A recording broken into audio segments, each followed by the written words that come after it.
international humanitarian law. All that said, effective multilateralism is too important to not be defended. Its values and principles are embedded in international law, the UN Charter, and the Universal Declaration of Human Rights.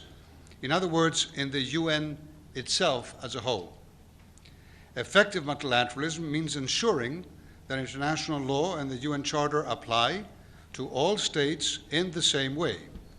That might does not make right. The European Union's member states are doing their utmost to live up to our commitments. We are financing 1/4 of the UN regular budget, as well as that of UN agencies, while accounting for only 6% of the world's population and only 18% of the world's GDP. We are the world's largest provider of official development assistance by far, accounting to 42% of global ODA last year alone. Our initial humanitarian aid for 2024 alone already exceeds $2 billion.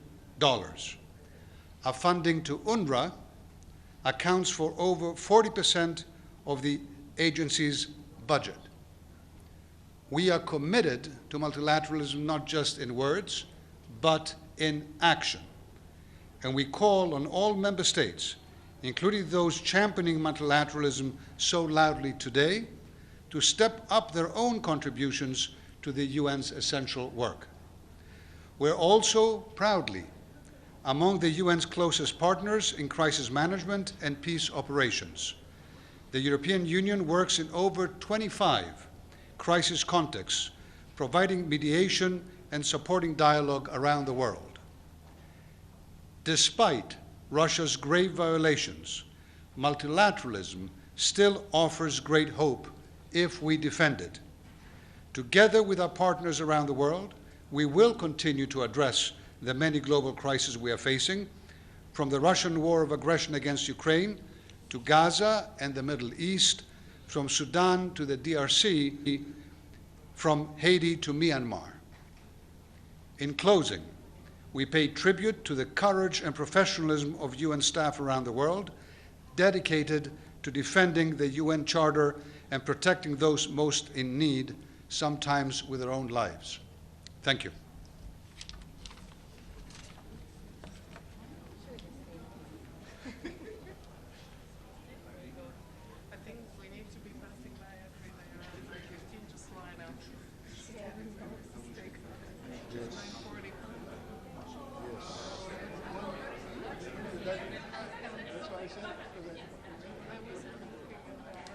So,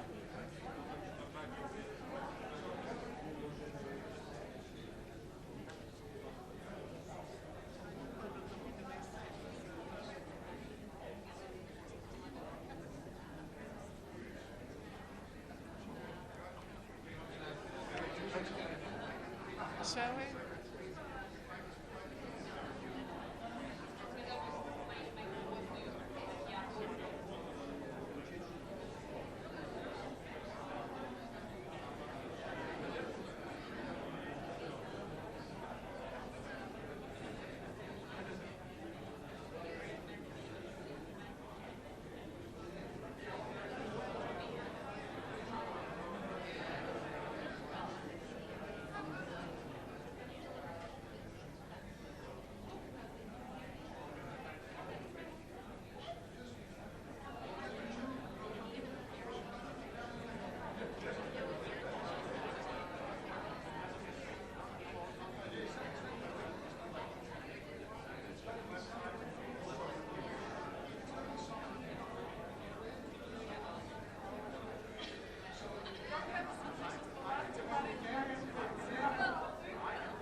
unsustainable world order, against the background of its brutal war of aggression against Ukraine.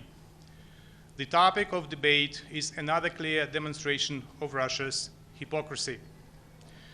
Today's meeting must not distract the international community from Russia's flagrant violations of the UN Charter and its abuse of the UN Security Council, while cynically attempting to present itself as the guardian of the multilateral order. We reiterate our resolute condemnation of the Russian Federation's aggression against Ukraine and reaffirm our unwavering support for Ukraine's political independence, sovereignty, and territorial integrity within its international borders. In the true spirit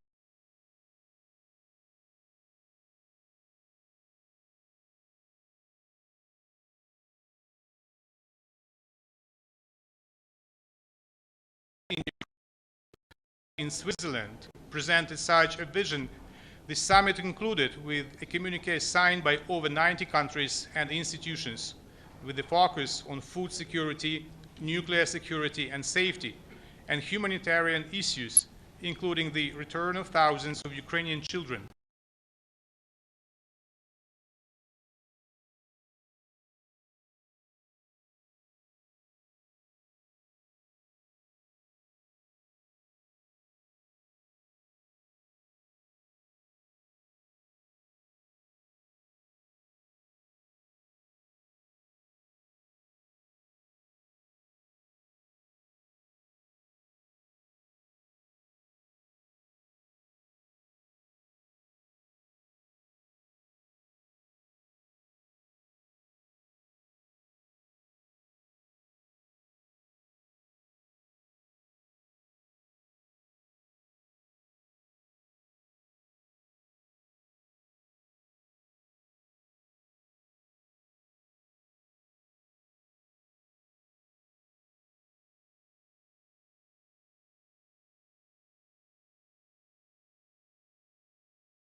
This resolution sends a powerful signal to Russia, which has the damning distinction of being the first country in history to forcibly seize a nuclear power plant. We continue working together to ensure nuclear safety and security in Ukraine. We reaffirm our full support for the efforts by the International Atomic Energy Agency and its Director General to ensure the safety and security of the ZNPP. We also reiterate our urgent demand that the Russian Federation withdraw its military and other unauthorized personnel from the ZNPP and immediately return the plant to the full control of the sovereign and competent authorities of Ukraine to ensure its safe and secure operation. We reiterate our call for the Russian Federation to end this senseless war against Ukraine and to ensure the full, immediate, and unconditional withdrawal of all Russian forces and military equipment from the territory of Ukraine within its internationally recognized borders.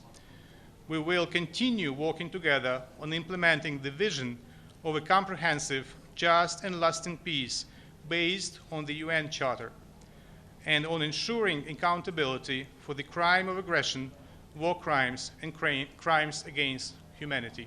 And I thank you. Right? Thank you all. Sergei, well done.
9686 The заседание Совета Безопасности 9686 meeting объявляется of the Security открытым. Council is called to order. Предварительная The повестка дня provisional данного agenda for заседания this гласит, meeting is цитирую, поддержание maintenance международного of мира и international peace and безопасности, двоеточие, security, многостороннее multilateral сотрудничество в интересах cooperation более in the interest of a справедливого, more just, демократического democratic, и and устойчивого sustainable миропорядка. world order. Возражений не вижу, повестка дня See no утверждается. objection, the agenda is adopted. Хотел бы тепло приветствовать Welcome высоких the представителей, которые присутствуют в зале Совета high-level Безопасности. representatives Их present in the участие в security сегодняшнем for the importance of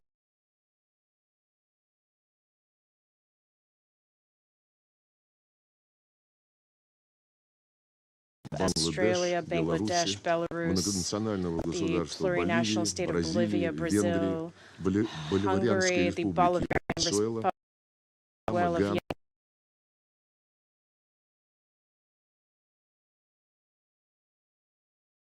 Republic,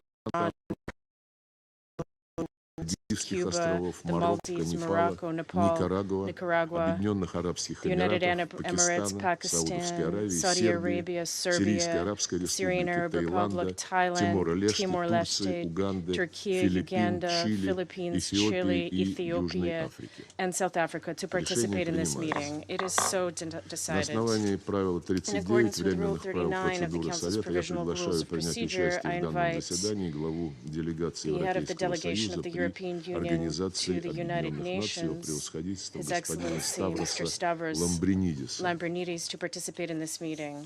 Принимается. It is so decided.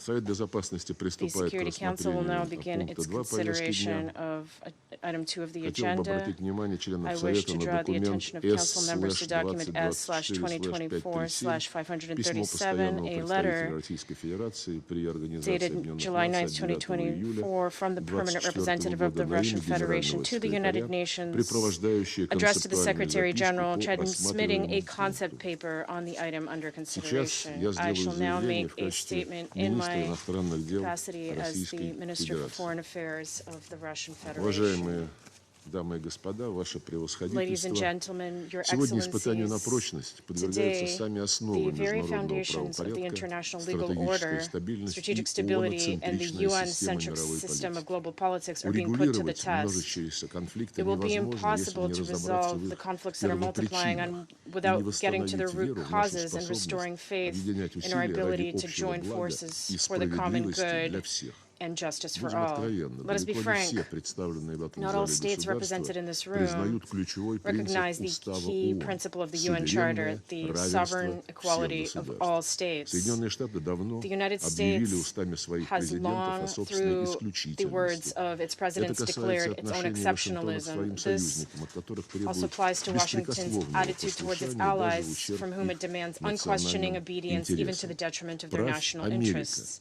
В Rule этом суть America. пресловутого That порядка, is the основанного essence на of правилах, the notorious прямой угрозы rule-based order, which is многосторонности a и direct threat to международному миру. multilateralism and international Важнейшие law. компоненты Most международного important права, components of Устав international ООН law, и the UN решения Charter, нашего and the Совета decisions of our трактуются Council коллективным are Западом interpreted извращенно by и the collective выборочно, West in a в perverse and зависимости от того, selective какая manner, установка depending поступила из on Белого what дома. instructions are handed А down from the многие White резолюции House. Совета And many Security Безопасности Council и вовсе resolutions are outright игнорируются. Среди ignored. них резолюции These include Resolution 2202, 2202, одобрившие Минские which endorsed договоренности the по Minsk Украине, agreements on резолюции Ukraine, and Resolution 1031, 1031, утвердившие which Дейтонское endorsed the соглашение Dayton о Agreement мире on в Боснии и peace Герцеговине in на Bosnia основе and принципа Herzegovina on the равноправия basis of трех the principle of equal государствообразующих народов и rights двух for the three entитетов. constituent Про peoples and two саботаж entities. резолюций по Ближнему Sabotage Востоку of можно resolutions on the говорить Middle East can be discussed бесконечно. endlessly. Чего стоит It заявление suffices to Энтони mention Блинкена в Anthony интервью Blinken's CNN в statement феврале in an interview with 2021 CNN in года в February ответ на вопрос о том, 2021 in что response он to a думает о question about what решении he thinks предыдущей about the администрации decision of the США previous U.S. признать administration принадлежность to Израилю recognize сирийских the Syrian голландских Golan высот. Heights as belonging to Если кто Israel. не помнит, я освежу And вашу I will память. refresh your memory В for ответ those на of you этот who may have вопрос forgotten. госсекретарь In response to that произнес, question, the Secretary если of State оставить said, в стороне вопрос leaving о aside законности, the question of legality, то с практической точки from зрения a Голланы practical очень важны standpoint, the для Golan обеспечения Heights безопасности are Израиля. very important to Israel's Конец цитаты. security, end of Это quote. при том, что And this, in резолюция spite spite of the fact that UN Security Council Resolution 497, which remains in force and which we are all very familiar with, qualifies Israel's annexation of the Golan Heights as illegal. However, according to those very rules, we should, to quote Anthony Blinken, leave aside the question of legality. And of course, everyone remembers the statement of U.S. Permanent Representative regarding the fact that Resolution 2728 of March 25th, demanding an immediate ceasefire in the Gaza Strip, is not legally binding. In other words, these American rules are more important than Article 25 of the UN Charter. In the last century, George Orwell, in his story Animal Farm, already presaged the essence of this rule-based order. I quote, "All animals are equal, but some are more equal than others," end of quote. If you fulfill and obey the will of the hegemon, you're permitted to do anything you wish, but if you dare defend your national interests, you will be declared a pariah and sanctioned. Washington's hegemonic policy has not changed for decades. Every Euro-Atlantic security arrangement, without exception, has been based on ensuring U.S. dominance. This has included the subjugation of Europe and the containment of Russia. The main role in this was assigned to NATO, which eventually subjugated the European Union, which was presumably created for Europeans, and shamelessly privatized OSCE institutions in flagrant violation of the Helsinki Final Act. The reckless expansion of NATO, despite repeated warnings from Moscow over many years, also provoked the Ukrainian crisis, starting with the coup d'etat organized by Washington in February 2014 in order to establish full control over Ukraine with a view to preparing an offensive against Russia with the help of the neo-Nazi regime brought to power. When Poroshenko and then Zelensky were waging war against their own citizens in the Donbass and were destroying Russian education, Russian culture, Russian media, and the Russian language in general through their legislation, and were banning the Ukrainian Orthodox Church, no one in the West batted an eye, nor did they demand that their wards in Kyiv observe decency and refrain from violating international conventions on the right of national minorities or the very constitution of Ukraine itself, which also contains these demands. It was precisely to eliminate threats to Russia's security and to protect those people who consider themselves part of Russian culture and who live on lands that had been settled by their ancestors for centuries in order to save them from legislative and even physical extermination that the special military operation was launched. It is telling that even now, when multiple initiatives on a Ukrainian settlements are being put forward, few people remember Kyiv's violations of human rights and the rights of national minorities. None of these initiatives include these aspects. Only recently did EU documents on the beginning of negotiations regarding Ukraine's accession formulate a demand to this end, mainly due to Hungary's principled position. However, Brussels' actual capacity and desire to influence the Kyiv regime is questionable. We call on all those who are genuinely interested in overcoming the crisis in Ukraine to ensure that their proposals take into account the key issue of the right of national minorities, all minorities without exception. Silence on this issue devalues peace initiatives, and the racist policy of Mr. Zelensky receives de facto approval.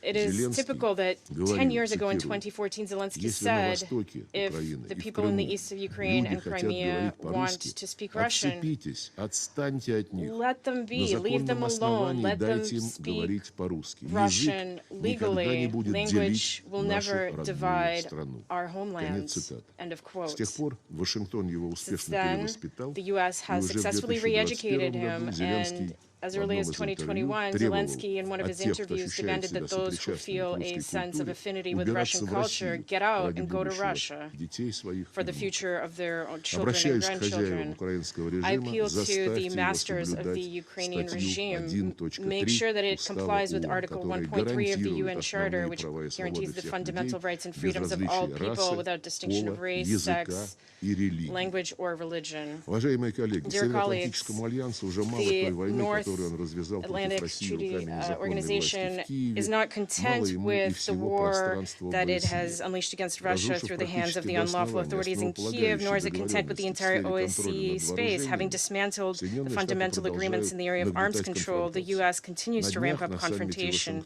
Recently, at the summit in Washington, the leaders of NATO countries reiterated their claim to a leading role not only in the Euro-Atlantic region, but in the Asia-Pacific region as well. The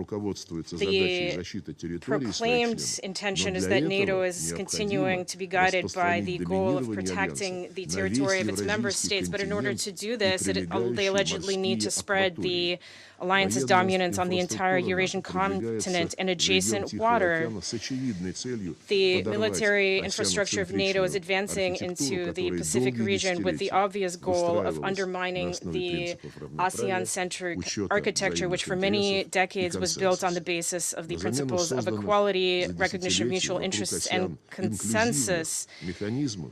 To replace the inclusive mechanisms around ASEAN, the U.S. and its allies are building closed confrontational blocs such as AUKUS and other quartets and trios. Recently, the deputy head of Pentagon, Mr. Hicks, stated that the U.S. and their allies must prepare for protracted wars, and not only in Europe. That is the end of the quote. In order to contain Russia, China, and other countries whose independent policies are seen as a challenge to its hegemony, the West is aggressively dismantling the global system that was originally built based on its models. Washington has done everything to blow up, including literally by organizing terrorist attacks on the Nord Stream gas pipelines, the foundations of mutually beneficial energy cooperation between Russia, Germany, and Europe as a whole.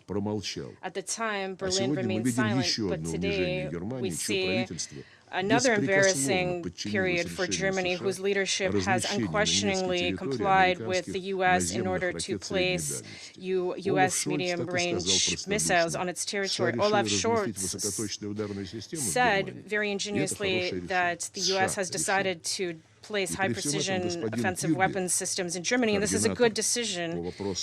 And amidst all this, Mr. Kirby spoke, the expert on media spoke on behalf of the U.S. president to say, we're not seeking to unleash a third world war. This would have horrific consequences for the European continent. A Freudian slip, as they say. Washington is convinced that if a new global war were to take place, it would be their European allies and not the U.S. who would suffer. If that's the analysis on which Biden's administration's strategy is based, this is a very dangerous illusion, and Europeans must become aware of the suicidal role that has been assigned to us. Americans are holding the entire West at gunpoint and expanding their trade and economic war with those they see as undesirable, having unleashed an unprecedented campaign of unilateral coercive measures that are hitting Europe first and are leading to a fragmentation of the world economy.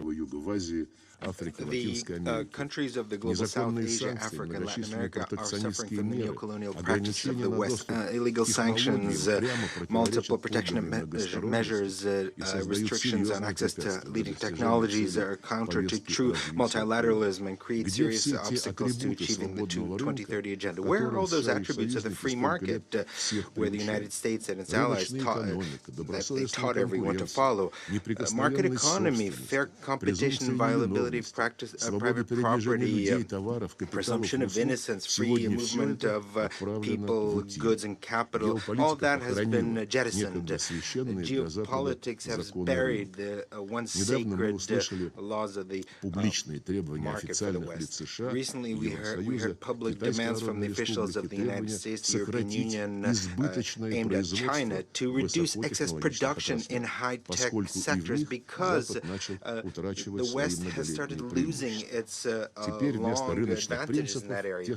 Today, instead of market principles, we have the same rules. Colleagues, the actions of the United States and their allies are impeding international cooperation and the building of a more just world. They're taking entire countries and regions as hostages. They're not allowing people peoples суверенные права отвлекают от столь to необходимой fulfill their совместной sovereign работы rights по enshrined in the урегулированию UN Charter конфликтов на Ближнем Востоке, в distracting Африке, в from других the регионах, necessary joint от efforts работы to по regulate сокращению глобального conflicts in the неравенства, Middle East, Africa, ликвидации and other роста regions, терроризма и and reducing наркопреступности, global голода и inequality, болезней. eliminating Убежден, что terrorism, это положение drug можно исправить, разумеется, trafficking при and famine, наличии and доброй воли. other Чтобы problems. Of остановить course, развитие I событий по believe that негативному with сценарию, good мы faith it's хотим possible предложить для to обсуждения resolve these ряд matters. шагов, которые In order to направлены на stop восстановление development доверия и following a negative стабилизацию scenario, we международной want to discuss обстановки. steps Первое. in order to Необходимо restore устранить trust and раз и stabilize the навсегда international situation. первопричины First of all, we need to deal with the разразившегося root кризиса causes в of Европе. the crisis that Условия have установления unfolded in устойчивого Europe. мира на Украине Conditions for изложил президент establishing a Путин. stable Не peace буду in их Ukraine have been повторять. set out by President Политика Putin. I won't repeat them. дипломатическое урегулирование Political должно сопровождаться diplomatic конкретными solution must be шагами accompanied по by снятию concrete угроз steps to eliminate Российской threats to the Russian Федерации, Federation исходящих с coming from the западного western евроатлантического Euro-Atlantic направления. direction. При согласовании взаимных гарантий и By agreeing договоренностей to придется mutual учитывать и новые guarantees and agreements, it will be геостратегические necessary to take into account реалии, new реалии на geostrategic евразийском realities континенте, on где the Eurasian формируется continent, общеконтинентальная where архитектура подлинно равной continental и неделимой architecture is being безопасности. formed that is Европа truly рискует equal отстать and от этого indivisible. Europe risks falling behind from this objective historical process. We are ready to восстановление seek a balance of регионального и interest. Secondly, глобального баланса restoring сил regional and global balance должно of forces сопровождаться must be активными accompanied by усилиями по active устранению efforts to несправедливости в мировой экономике. eliminate В многополярном мире по определению не должно injustice in быть the global монополистов economy. In a в multipolar валютно-финансовом world, there регулировании, should not be any торговле, технологиях. monopolists or Эту точку зрения разделяет in подавляющее monetary большинство regulation, членов trade, or мирового technologies. сообщества. The Особое overwhelming значение имеет majority скорейшее of members of the реформирование international community share this Бреттон-Вудских view. институтов и It's Всемирной very important to торговой reform as soon as организации, possible the Bretton Woods деятельность institutions которой and the должна WTO. отражать реальный Their вес activities should незападных reflect the центров true роста и weight of развития. non-Western centers Третье. of Серьезные development and growth. качественные Thirdly, перемены должны significant произойти и в других and qualitative институтах changes must глобального take place in управления, other если мы хотим, institutions чтобы of они global работали governance if на we благо want всех. them to work for the Прежде benefit of всего, all. это First of all, касается this нашей applies to our организации, которая organization, до сих пор, which несмотря ни на up to что, now, in spite of является everything, continues воплощением to be the многосторонности, embodiment обладает of уникальной, multilateralism and has a универсальной unique легитимностью universal и общепризнанной legitimacy широтой and компетенции. Важным шагом на пути к and восстановлению recognize broad range of эффективности authority. An стало important бы step to restoring переподтверждение the всеми ее членами effectiveness of the UN своей would be a приверженности confirmation принципам by устава, all its members причем не of выборочно, their а commitment во to the всей их principles of the UN полноте и Charter, not взаимосвязи. selectively, but О том, in their какую форму fullness могло and бы принять такое interdependence. переподтверждение, About which можно form this подумать kind of вместе. reconfirmation could take place, we could Большую think работу together. проводят An образованные по important work is инициативе being Венесуэлы done группа друзей by в the group защиту of friends устава in ООН. defense of the UN Charter Приглашаем established все at the страны, initiative of сохраняющие Venezuela. веру We в верховенство invite all countries that международного still права believe присоединиться к ее in работе. the rule of Ключевым international law элементом to join this work. реформы A key организации aspect of должно стать reforms of the изменение UN состава must Совета be changing the Безопасности, makeup of the хотя само Security по себе Council, оно although не this by поможет itself наладить will продуктивную not работу, lead to если не productive будет work базового unless there is a согласия basic о методах agreement on the деятельности между methods of work постоянными among its членами. permanent Это members. соображение, тем не This менее, thought, не отменяет nevertheless, императив устранения does географических not и invalidate the need геополитических to перекосов eliminate в geographic and Совбезе, где geopolitical сегодня imbalances in явно the Security Council, where there's перепредставлены clear страны overrepresentation of коллективного the Запада. countries of the collective West Давно today. назревшим шагом What's является been достижение needed for a long time максимально is to широкого achieve broad согласия о agreement конкретных on параметрах concrete реформы, parameters of призванной reform, укрепить which will представленность strengthen Азии, representation of Африки Asia, и Africa, Латинской and Latin Америки. America. Необходимы It's также also перемены в кадровой important политике to секретариата, implement changes in чтобы the staffing policy of устранить the засилье Secretariat граждан to и eliminate the подданных стран Запада overrepresentation в of nationals административных of the West структурах and their организации. subservient Ну и, конечно же, nations in the генсекретарь administrative и его structures of the сотрудники organization. обязаны The Secretary неукоснительно, General and без his каких-либо staff, of course, исключений, must соблюдать принципы adhere strictly to the беспристрастности principles и of impartiality and нейтральности, как того neutrality, требует статья as 100 Устава ООН, о чем мы demanded не by устаем Article напоминать. 100 of the Charter, which Четвертое. we are Укрепление constantly многополярных reminding начал of. международной Fourth, жизни призвано strengthen the способствовать помимо ООН и multilateralism другим in international многосторонним объединениям. relations Среди них must группа be done 20, в through которой other присутствуют как страны multilateral мирового organizations, большинства, including the так и G20, западные государства. in which is Мандат represented most двадцатки of the строго global ограничен majority and вопросами Western экономики и states. развития, The mandate of the поэтому G20 is важно, strictly чтобы предметный диалог limited на to этой площадке economic был and избавлен от development. So it's very конъюнктурных попыток important that a substantive вбрасывать dialogue on this геополитические сюжеты, platform иначе мы загубим эту полезную площадку. does not include Все большую роль в short-sighted attempts to построении introduce справедливого geopolitical многостороннего topics. an increasingly important role based on the principles of the UN Charter is played by BRICS and the Shanghai Organization for Cooperation. It includes countries that represent various regions and civilizations that are cooperating on the basis of equality, mutual respect, consensus, and mutual compromise. This is the global standard of multilateral cooperation with the participation of major powers. Of practical importance for multilateralism are such regional entities as the CIS, the Collective Security Treaty Organization, Eurasian Economic Community, ASEAN, the League of Arab States, the African Union, and so on. We see as an important task to develop multiple and diverse contacts between them, including with the support of the UN. The Russian presidency of the Council will devote a topic on its agenda to the Eurasian regional organizations. Colleagues, speaking at the Parliamentary Forum of the BRICS on the 9th of July in St. Petersburg, Vladimir Putin said that the formation of a world order that reflects a real balance of forces is a complex and in many ways a painful process. And discussions on this topic, we believe, must be developed without devolving into pointless polemics. They should be based on a sound analysis of all the range of factors. First and foremost, it's important to restore professional diplomacy, culture of dialogue, the ability to hear and to listen, maintain channels of crisis communication. Depending on whether politicians and diplomats can formulate something like a vision of the future, millions of lives will depend on them, whether our world will be multilateral and just. It depends on member states. The foundation is the Charter of the United Nations. If everyone follows its letter and spirit, then the United Nations is capable of overcoming current divergences and to reach a common denominator on most issues. The end of history did not take place. Let's work together in the interest of the beginning of history of true multilateralism that reflects all the richness of cultural and civilizational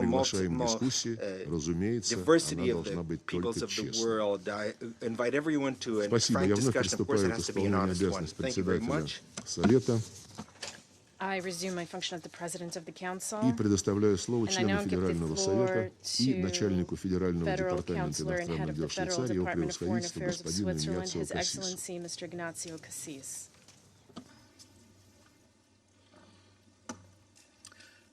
Monsieur le Président, Excellences, Mr. President, chers et chers collègues, dear colleagues, un ordre mondial plus juste, plus démocratique, et plus durable est un ordre qui place la liberté en son cœur.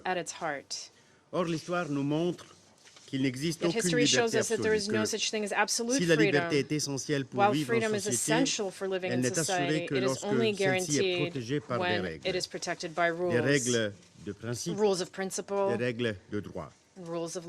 Le droit à la liberté ne peut exister qu'avec le devoir et la responsabilité. Il y a plus de 75 ans, en adoptant la Charte des Nations Unies et la Déclaration universelle des droits de l'homme, nous avons tiré les leçons de l'histoire de la première moitié du XXe siècle, notamment des deux guerres mondiales. Ces normes universelles ont permis de bâtir un monde dans lequel la force made it possible to build a world in which the force of law would eventually prevail over the law of force. And it is in particular the prohibition of the use of force, a genuine paradigm shift in international law, when the world previously believed in the idea of a just war, that was placed at the heart of our Charter. Since the adoption of the Charter, we, the peoples of the United Nations, have stone by stone built the foundations of our universal commitments. And we have tried together to build a better world, one with less poverty, controlled epidemics, humanitarian assistance for those in need. Beaucoup d'entre nous ont baigné dans un optimisme nourri par l'esprit du plus jamais ça. À la chute du mur de Berlin, nous avons cru que les idéaux basées sur les principes de that the la Charte ideals based on the principle allaient of the Charter définitivement s'imposer. would take hold once and for all. Or, force est de But constater que nous we n'avons must pas admit that we réussi have à not maintenir le been cap. able to stay the course. Notre optimisme s'est heurté au Our mur optimism clashed impitoyable against the du merciless réalisme. wall of realism. Et pourtant, And nous yet, savions que l'histoire we n'est pas know linéaire that history is not linear, et que l'être humain a cette fâcheuse and tendance that human à beings répéter les have mêmes an erreurs. unfortunate tendency to repeat the same Le mistakes. protectionnisme, le Protectionism, nationalisme, nationalism, symptômes de ce malaise global symptoms of this illustrent global un malaise gigantesque manque de confiance illustrate a gigantic entre les lack humains. of trust between humans. Les guerres, la pauvreté, Wars, la poverty, désinformation et des misinformation, visions géopolitiques and geopolitical difficilement visions that are conciliables difficult to gagnent du reconcile terrain dans le monde are entier. gaining ground all over the world.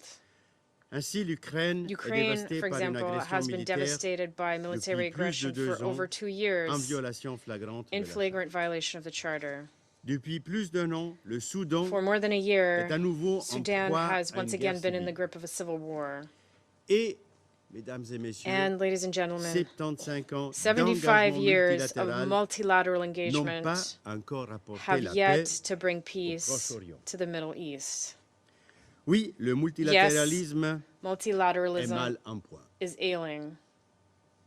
Si les Nations Unies nous semblent aujourd'hui trop faibles, If the United Nations c'est seems parce qu'elles too weak reflètent to la us trop today, it is faible because it volonté de tous les reflects États membres, the d'obéir, too little de willingness on the respecter part of all member states to la obey loi, the law du of devoir duty qu'ils se sont volontairement imposés. that they have voluntarily Nous devons retrouver subjected l'élan themselves qui a to. fait le We ciment must regain de the notre momentum communauté. that has held our community together for so long. Monsieur le Président, Mr. en mai President, 2023, in ici May même, j'ai présidé 2023, un débat sur in le this very rôle de la chamber, I chaired a confiance debate on entre the les États. role of trust between La states. confiance est un élément clé pour que le Conseil Trust puisse is a accomplir son key mandat. element if this council is to fulfill its Pour mandate. renforcer la confiance, To build nous devons trust, rechercher davantage le dialogue, We need to seek out more surtout en dialogue, cas de division. especially when there are divisions. Rechercher et créer le dialogue Seeking out exige and parfois, creating dialogue sometimes requires creativity parfois de la prise de risque.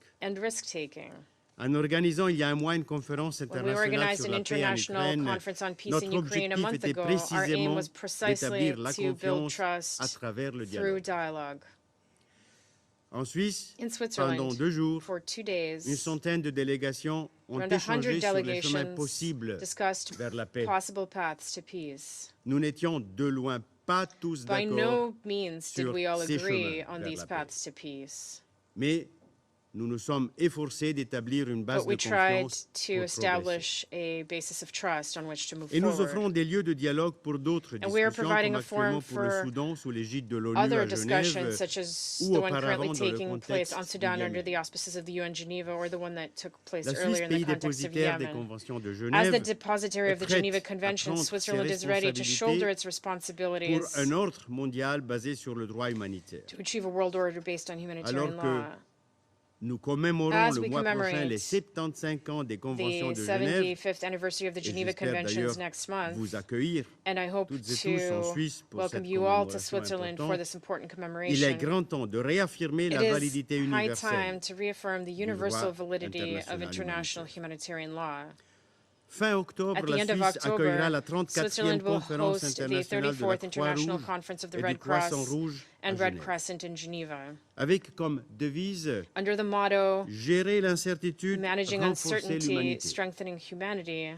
L'objectif de cette conférence est d'améliorer la réponse The aim of humanitaire this conference à is travers to un dialogue improve efficace. humanitarian response through effective dialogue.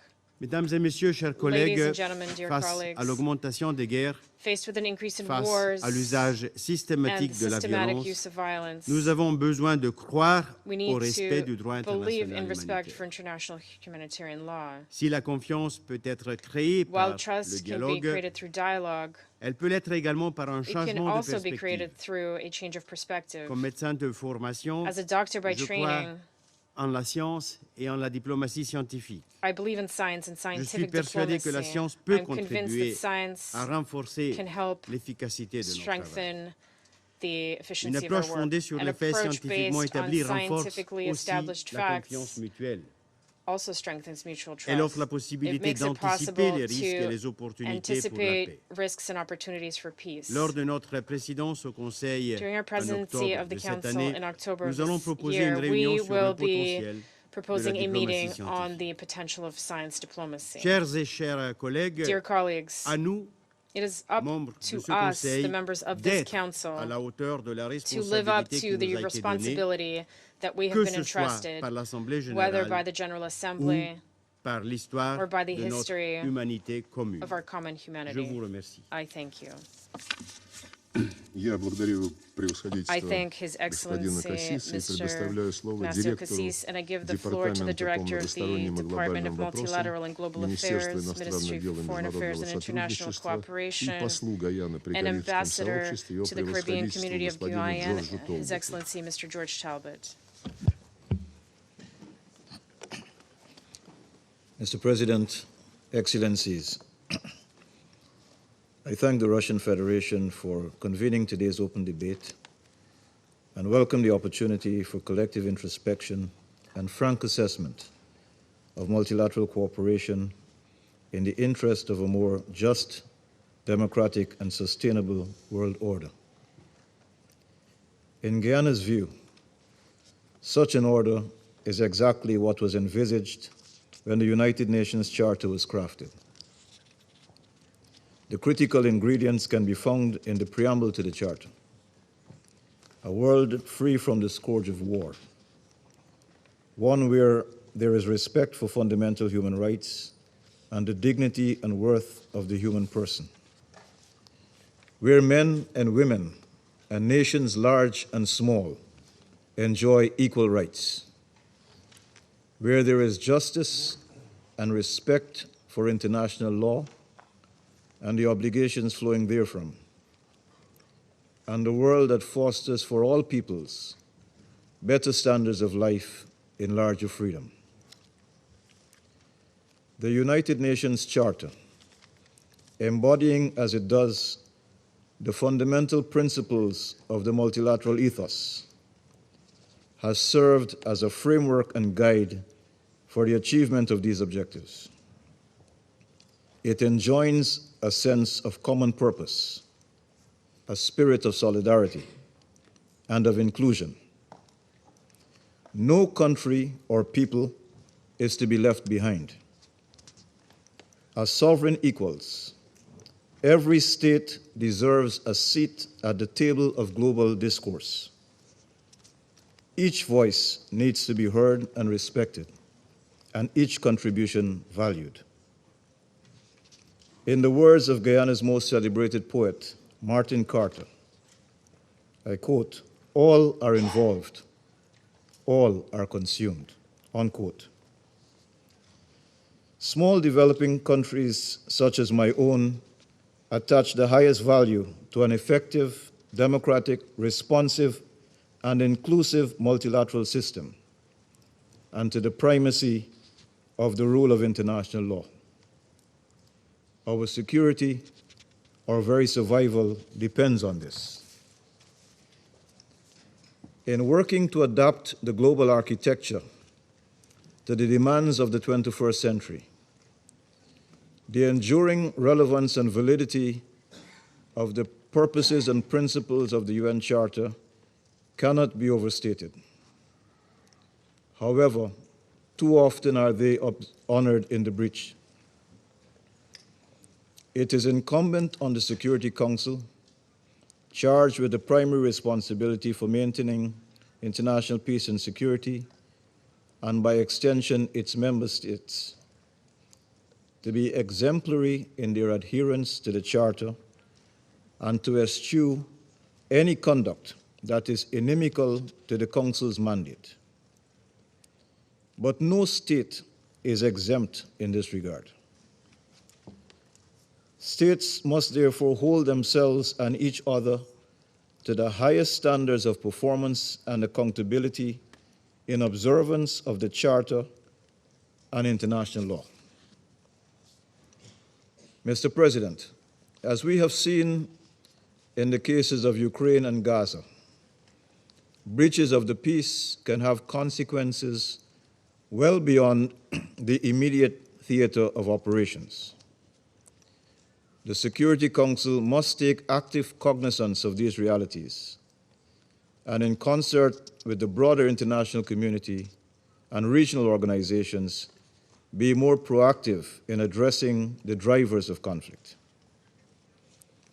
Greater attention to prevention and to the pacific settlement of disputes, as provided in Chapter 6 of the Charter, is imperative. Parties to disputes must be persuaded to seek solutions utilizing the means outlined in Article 33 of the Charter, including negotiation, mediation, arbitration, and judicial settlement. Too often is there recourse to the threat or use of force. The result is an increasing number of armed conflicts in our world today that continue to destroy lives and threaten the future of states. This is compounded by a lack of respect for international humanitarian law. In reaffirming the principle of non-interference in internal affairs, we cannot turn a blind eye to egregious violations. Members of the Security Council should not be among those undermining the judicial institutions of the United Nations, so crucial to ensuring respect for the rule of law and promoting accountability. Mr. President, the thrust towards a more just, democratic, and sustainable world order will of necessity entail institutional reform, not least of the Security Council, arguably the least representative of global institutions. The Council must be made more representative, democratic, and accountable. For Guyana, no reform would be complete without enhanced participation of small states, who, for the most part, are a force for peace and principle. Moreover, the multidimensional and interlocking threats and challenges of today require greater cooperation, complementarity, and coherence of effort across UN organs, international machinery, and member states. We must broaden our frame of reference and expand our toolkit to deal with the new threats that have evolved, such as those posed by climate change, cyber attacks, AI, disease, etc. Likewise, in the use of available resources to better address interlinked pursuits, such as between prevention and peace building and development and poverty eradication. Just a fraction of the vast resources dedicated to implements of war and destruction would more than suffice for the fight against poverty or hunger or disease or the combat of climate change, indeed, for the promotion of sustainable peace in our world. Finally, on the question of trust among member states, within the Security Council, or wherever, this question is not new, nor is the answer. Trust is ultimately based on performance, the honoring of commitments, the assumption of responsibilities, the discharge of obligations. It is fostered by promoting real understanding and dialogue. Across the multitude of commitments, undertakings, and obligations, whether in the UN Charter, the 2030 Agenda, the Paris Agreement, or in the many other instruments, resolutions, and declarations adopted by these United Nations or beyond, a credibility gap exists that must be closed. I end, Mr. President, as the Charter begins. We the peoples. Their trust, their hopes, their aspirations, their expectations are ultimately what matters most. It must be acknowledged that the adversarial nature of contemporary politics makes it impossible to fulfill our global commitments and meet the expectations of our people. States must demonstrate by their actions that they are reliable and trustworthy partners committed to working together for the greater good of all. I thank you. Я благодарю его превосходительство господина Толбота за его заявление и сейчас предоставляю слово представителю Алжира. Mr. President, Excellencies, first I thank Russia for organizing this open debate, and I thank His Excellency Sergei Lavrov for coming from Moscow to chair this important meeting. Excellencies, this debate is very timely. Timely because our Council continues to struggle to find solutions to too many conflicts and crises, including in Palestine, where genocide is being committed as we speak. I hope this debate will help our Council to be more effective and less polarized. Mr. President, multilateral cooperation is not something new. There were instances of multilateralism through military alliances, treaties, and trade routes in the Mediterranean region and elsewhere during ancient times. While this may not fit the modern definition of multilateral cooperation, it illustrates the idea of various entities coming together for common purposes. Today, we cannot imagine a world without multilateral cooperation. It is essential for addressing complex global issues that no single country can solve alone. It also allows governments to pool resources, share knowledge, and develop joint solutions. As Council's members, this is precisely what we try to do every time we enter this chamber. Mr. President, multilateral cooperation faces multiple challenges. This requires the UN to adapt to emerging realities with multiple centers of power and to enhance its role in establishing a just, democratic, and sustainable international order. My delegation firmly believes that reforming the Security Council would increase the legitimacy of this UN organ. In this regard, expanding the Council's membership and prioritizing the historical injustice done to Africa will be a milestone. The open debate that will be held next month under the Sierra Leone presidency will allow us to discuss this issue further.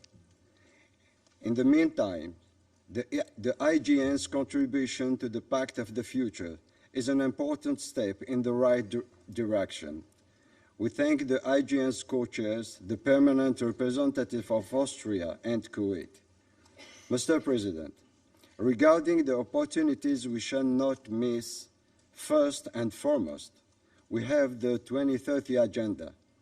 It represents a universal framework that addresses poverty, environmental degradation, and economic inequalities. And let's not forget that this agenda calls for the full realization of the right to self-determination of people living under colonial and foreign occupation. With less than 1/5 of the target on track, the world is failing to deliver on the SDGs promise. Urgent actions is needed. Excellencies, Algeria believes that to reestablish an atmosphere of trust in the UN, and in particular with this Council, we require more efforts to foster mutual respect, transparency, inclusivity, and openness. To that end, we must abide by and prioritize diplomacy and dialogue, transparency, mutual understanding, peaceful settlement of disputes. we also need to give priority to conflict prevention and peace building by addressing the root causes. Last but not the least, we need to uphold international law and the UN Charter as guiding principles. We must ensure that the Council's decisions and actions adhere to these principles and contribute to global peace and stability. Our compass shall be avoiding the selective application of international law. Dear colleagues, as the Summit of the Future approaches, let's work to make this event a real Summit of the Future, not a Summit of the past. I thank you. Я благодарю представителя Алжира за его заявление и предоставляю слово представителю Соединенного Королевства. Thank you, President. The world of 2024 looks very different to the world of 1945, but the challenges we face are no less stark. More countries globally are engaged in conflicts than at any time since the Second World War. We're facing a climate crisis, and scientific and technological breakthroughs are raising new questions which we need to answer. A UN fit for the 21st century is vital to meet these challenges. I'd like to make 3 points. First, we need reinvigorated systems that are more inclusive and more responsive to deliver on these important priorities, including the Sustainable Development Goals and international financial architecture reform. That is why the UK is committed to making a success of the Summit of the Future in September and realising its potential to set a new, ambitious course for the UN. We also recognise that members sitting around this table need to be more representative of the world today, and that is why we have long supported Security Council reform. Second, we need to ensure that this Council delivers on its mandate to uphold international peace and security. We regret that recent Council resolutions 2735 and 2736, calling for a ceasefire deal in Gaza and de-escalation in and around El Fasher in Sudan, have yet to be fully implemented. We call on all parties to do their utmost to see these resolutions implemented to prevent further human suffering. We as Council members also have a responsibility to uphold our own commitments. It is therefore vital that the Russian government stops sourcing weapons from DPRK in violation of UN Security Council resolutions and stops its attempts to disrupt UN work in Africa, including by stopping Russian proxies' targeted actions against MINUSCA. Third, we must defend the UN Charter. President, while you tell us how you believe the world order can become more just, democratic, and sustainable, your military is systematically bombing civilians in Ukraine in an unprovoked war of aggression and in flagrant violation of the UN Charter. What is just about trying to annex another country's land? What is democratic about trying to subjugate another country's people? What is sustainable about waging a war that has killed or injured over 500,000 of your own people?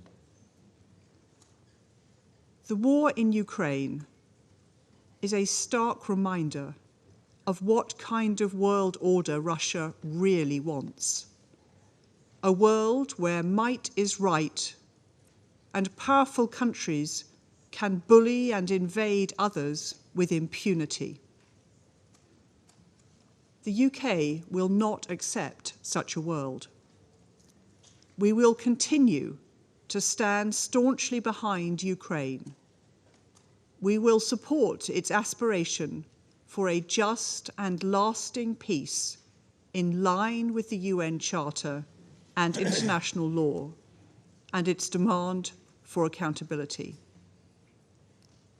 We will continue to be a tireless advocate for effective multilateralism and for the principles at the heart of the UN Charter. I thank you. Благодарю представителя Соединенного Королевства и предоставляю слово представителю Сьерра-Леоне. Thank you, Mr. President. I thank you for convening this timely debate on multilateral cooperation in the interest of a more just, democratic, and sustainable world order. Sierra Leone welcomes the debate not only in view of the forthcoming 80th anniversary of the United Nations, the most essential multilateral institution of our time, but also because it offers the opportunity to rethink and reshape our cooperation framework on the basis of equity, democracy, and sustainability. Today more than ever, our collective efforts are essential in navigating the complexities of our interconnected world.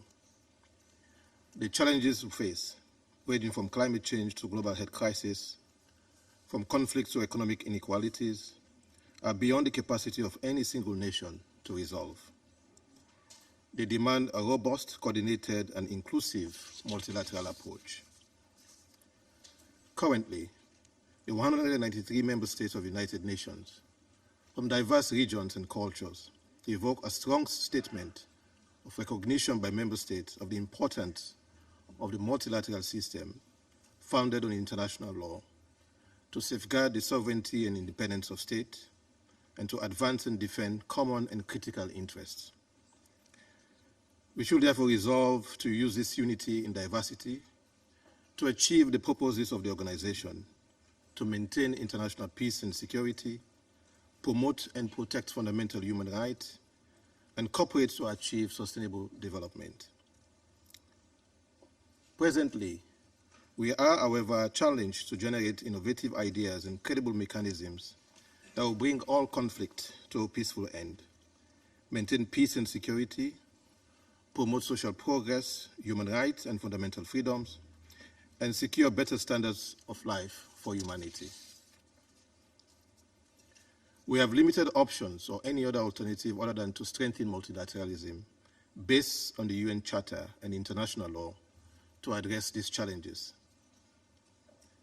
This Council should, in this regard, reflect on reform measures that will reinforce our collective obligation to uphold the purposes and principles upon which our organization was founded as enshrined in the UN Charter. We cannot champion a just, democratic, and sustainable world when Africa, a continent on which more than half of the discussions of the Security Council are based, remains excluded in the permanent category and underrepresented in the non-permanent category in the organ with primary responsibility and binding decision powers on matters of international peace and security. The historical injustice against Africa must be addressed, and we look forward to the debate on this important issue during Sierra Leone's presidency of the Security Council in August. There is a binding commitment to build a global society that is more just, inclusive, and equal than the one we live in today. Accordingly, we must be committed to supporting and facilitating multilateral cooperation in the interests of a just, democratic, and sustainable world, with the United Nations at the center. Therefore, respecting the prohibition on the use of force, preserving and strengthening the values of peaceful settlement of dispute, upholding the dignity of humanity and meaningful sustainable economic development through international cooperation as enshrined in the UN Charter, the Universal Declaration of Human Rights, and reaffirmed in the 2030 Agenda for Sustainable Development, are essential to promote and support the three pillars of the United Nations. Mr. President, on the basis of the foregoing, let me highlight 4 key points. First and importantly, a just world requires an unwavering commitment to the rule of law. Respect for and upholding international law and the rule of law at the international level is a sine qua non, as it is self-evident that for multilateralism to be sustained and strengthened, it is imperative that states abide by their obligations under the UN Charter and international law, eschewing selective application of the law. To strengthen multilateralism through international law and the rule of law, states are also urged to use or continue to use international courts, in particular the International Court of Justice, as a potential tool to address shared interests of international concern. This could be seen as the application of international law to multilateralism, thereby ensuring justice and accountability in solving legal dispute. The judicial settlement of dispute in a way giving expression to Article 2, Paragraph 3, and Article 33 of the UN Charter, and reinforcing the rule of international law. Secondly, a democratic world order should be centered around the principles of transparency, accountability, and inclusive participation. Democracy is not merely a system of governance, but a foundation upon which the principle of sovereign equality of states rests. Support for democratic practices and transparent processes at the international level allows for inclusive participation and ownership, and thereby putting an end to the paradigm of inequality, inequities, as well as safeguarding against the erosion of democratic tenet of sovereign equality. It is imperative for pluralism to be reinforced, allowing for the voices of all actors in international relations to be heard. Thirdly, we acknowledge that sustainability is the bedrock of a world order that promises longevity and prosperity for future generations. The 2030 Agenda for Sustainable Development and the Paris Agreement on Climate Change provide us the blueprint. Additionally, the Summit of the Future affords us the opportunity at the highest level to outline an ambitious agenda, not only to forge a new international consensus, but also to establish a new global agreement on multilateral solutions with a commitment to deliver a better present and safeguard the future. We must thus accelerate our efforts to combat climate change, promote sustainable development, and protect our planet's biodiversity. This includes fostering innovation in green technologies, enhancing global cooperation on environmental issues, meaningful capacity development and transfer of technology, and ensuring that economic growth does not come at the expense of our planet's health. Fourthly, it is imperative to highlight the role of the Bretton Woods institutions, the International Monetary Fund and the World Bank, in creating a just, fair, and sustainable world. These institutions were established to promote international economic cooperation and stability. However, as the global economic landscape has evolved, so too must these institutions. We must ensure that their policies and practices are aligned with the principles of equity, sustainability, and democratic governance. They must assist states and government to deliver on their social contracts. Their programs must not drive a wedge between citizens and their government, exacerbating tensions that may exist. A pressing issue that requires our immediate attention is the burden of debt on developing nations. Many countries are trapped in a cycle of debt that stifle their development prospects and exacerbate poverty and inequality. Debt cancellation and comprehensive debt treatment are not just economic necessities, but means to address some of the root causes of conflicts. By providing debt relief, we enable these nations to invest in health, education, infrastructure, and sustainable development, thereby fostering global stability and prosperity. Debt sustainability should be a cornerstone of our multilateral effort. We must work towards a fair and transparent international sovereign lending and debt architecture that prevents future debt crises and ensure that borrowing is managed responsibly. This includes promoting responsible lending and borrowing practices, enhancing debt transparency, and developing mechanisms for fair and orderly debt restructuring. Mr. President, in pursuit of these goals, multilateralism is our most powerful tool. The United Nations, with its unique legitimacy and convening power, must be at the forefront of fostering international cooperation.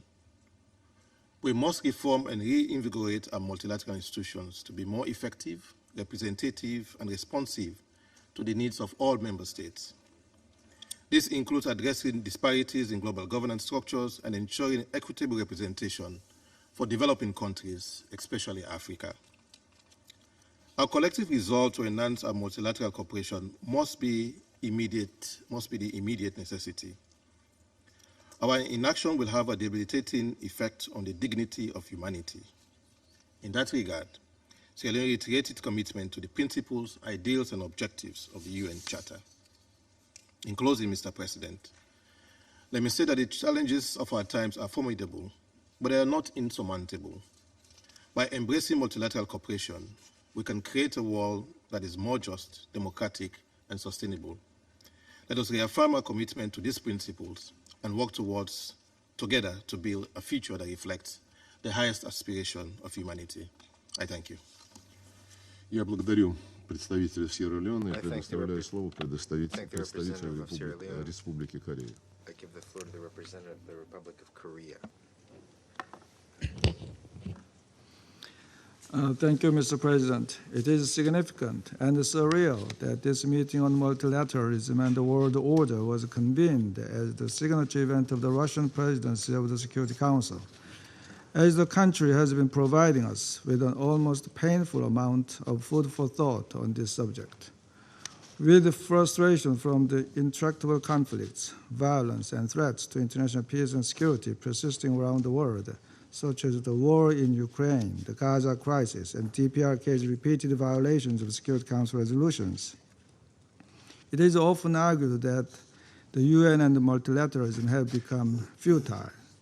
It is truly frustrating that in practice, the UN indeed was designed to be powerless in case a permanent member of the Security Council uses force in violation of the UN Charter and is determined to get away with it. However, this does not mean that we should give up on the UN or multilateralism. Dear colleagues, even without binding decisions, the United Nations, in particular the Security Council, still provides a valuable platform to exchange views among member states and construct the right narrative for the international community. The United Nations can serve as a megaphone that sends out clear messages toward the global audience that the violation of the UN Charter by any member states is unacceptable, thereby ultimately thwarting the ambitions of violators and guiding us in the right direction. In our view, this enduring multilateral diplomatic space is even more relevant in the deepening skepticism and chaos we face today. Against this backdrop, I'd like to highlight the following points. First, diversity must be fostered in a manner that promotes universal values. In addressing global challenges, it is critical to respect different histories, cultures, levels of economic development, and different political systems. We should always honestly listen to each other and deepen our mutual understanding. However, we should also be reminded that we are, after all, the same kind, the one humanity, even amid conflicts, wars, and extreme hate towards one another. The essence of the humanity we share transcends all other differences in culture, politics, and history. Likewise, fundamental and universal values are non-negotiable and must be upheld under any circumstances. For instance, the reported public execution of dozens of teenage students in North Korea last week for watching South Korean dramas, and the sentencing of hard labor to North Koreans for preparing their meal with bottled rice the South Korean NGOs sent over for humanitarian purposes, are simply intolerable. Such brutal acts by the regime cannot and must not be explained or understood in terms of any diversity or differences in governance. It makes no sense to preach diversity while undermining our shared universal values. Second, we should preserve and effectively utilize the multilateral tools that the UN has developed for decades and are now at our disposal. Among many, UN peace operations remain a central component in the continuum of UN responses to maintain peace and security. We strongly call for full support for these missions, both in terms of mandates and resources, to better protect civilians, prevent conflicts, establish the rule of law, and promote human rights. As mentioned in the Secretary General's new agenda for peace, the UN Security Council sanctions regimes also remain an important UN Charter instrument to address threats to international peace and security. Sanctions should be more targeted and effective, minimizing unintended humanitarian impacts.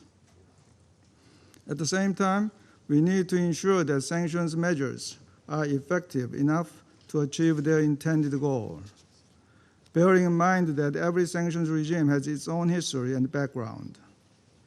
Undermining sanctions regimes without good reasons or for self-serving purposes, including the monitoring mechanism, can only further complicate and destabilize situations.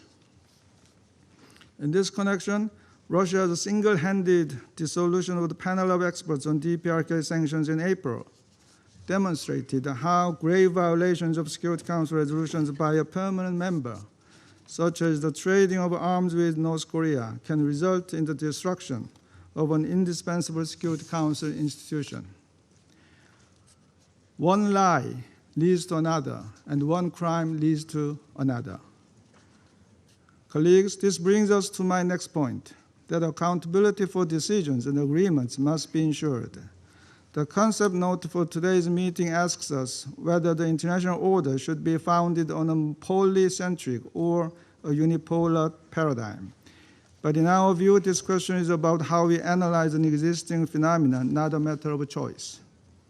Whether we are living in a multipolar world or not, what matters is that we realize sustaining peace from it. We have seen the consequences of the multipolar order, or rather disorder, of the 1920s and 30s. It is our common goal not to let such history repeat itself.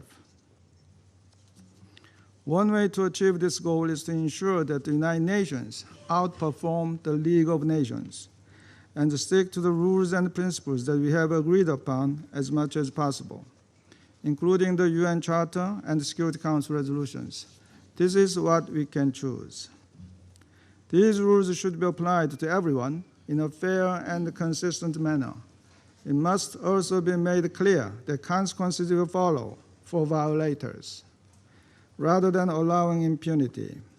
Only then can the rule of law be established. In particular, it is paramount that the prime principles of the UN Charter, such as the non-use of force, respect for other nations' sovereignty and territorial integrity, and the promotion of human rights, are upheld in every corner of the world without leaving any vacuum. There are no so-called legitimate concerns that justify violation of these basic principles. Colleagues, as we look ahead to the summit of the future, we do not want our present to be remembered by future generations as a dark era of multilateralism.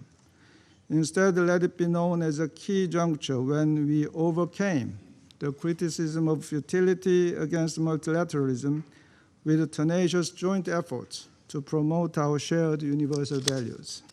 I thank you. Благодарю представителя Республики Корея. I thank the representative of the Republic of Korea, and I give the floor to the United States. Thank you, Mr. President. The United States welcomes the opportunity to come together to discuss this serious matter of international peace and security and multilateral cooperation, even if it was convened by a council member that has shown time and time again that it doesn't take this matter seriously. And in fact, as I listened to the Russian representative's statement, I thought I was in the wrong room, because this seemed to be a session whining about the United States and the West, and I hardly heard the word multilateralism mentioned. Colleagues, as you all know, member states are invited to donate artwork to the United Nations, and these official gifts are meant to epitomize the ideals of the United Nations, the values outlined in its charter. You may all ask, why am I mentioning this? Well, beyond this chamber, at the easternmost edge of the United Nations North Lawn, is Russia's gift, presented in 1959. It's a bronze statue of a man beating his sword into a plowshare, transforming a weapon of war into a tool for the common good, prioritizing food security and agricultural prosperity over destruction. And so it's ironic that today, the very country that erected this statue, this statement of the UN's ideals, is now actively engaged in a war of aggression against its neighbor. A war that has weaponized food, worsening food insecurity, not only for Ukrainians, but for tens of millions of hungry people around the world. A war that has severely damaged Ukraine's power production, threatening to leave hundreds of thousands in the cold this winter.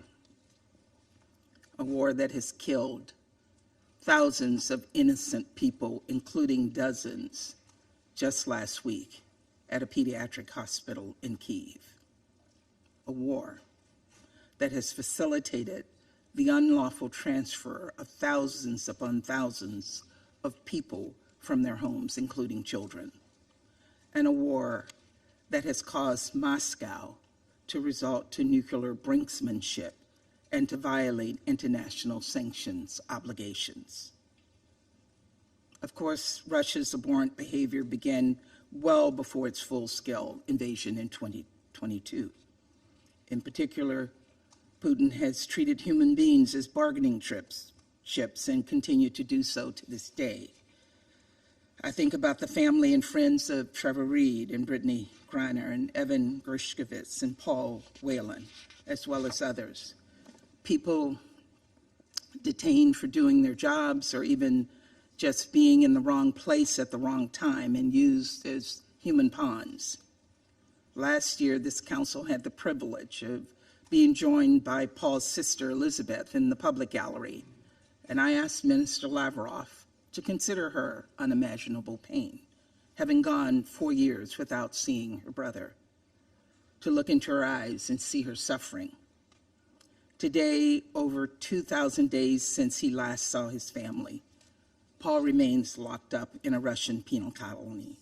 And so, Minister Lavrov, I want to look into your eyes while you look into your phone and say, we will not rest until Paul and Evan come home. And Russia has ceased this barbaric practice of holding human pawns once and for all. And that is a promise. Colleagues, it is clear the hypocrisy displayed on the UN's North Lawn by a nation that has chosen to beat plowshares into swords is only matched by the hypocrisy it has displayed in this very council today and every day. Today, we gather under the guise of embracing and improving multilateralism, of recommitting to international law, and yet as we speak, Russia continues to erode confidence in our institutions while willfully and flagrantly violating the core tenets of the United Nations Charter: territorial integrity, respect for human rights, international cooperation. These are our values, the shared principles every single one of us agreed to uphold. And they have provided the basis of the United Nations' greatest triumphs. Our shared principles have helped us forestall nuclear proliferation and prevent mass atrocities. They have helped us forge peace after years of strife and provide desperately needed humanitarian aid to those in need. Now, let me be clear, I'm not starry-eyed. The United Nations isn't perfect. It reflects a deeply imperfect world, one filled with conflict and contradiction. The debates we have in this room exist beyond it too. And yet, this institution endures. Multilateralism endures because we need it to endure. We need an effective United Nations to tackle the kind of borderless challenges that affect us all. More than that, the United Nations endures because people and nations continue to see its promise.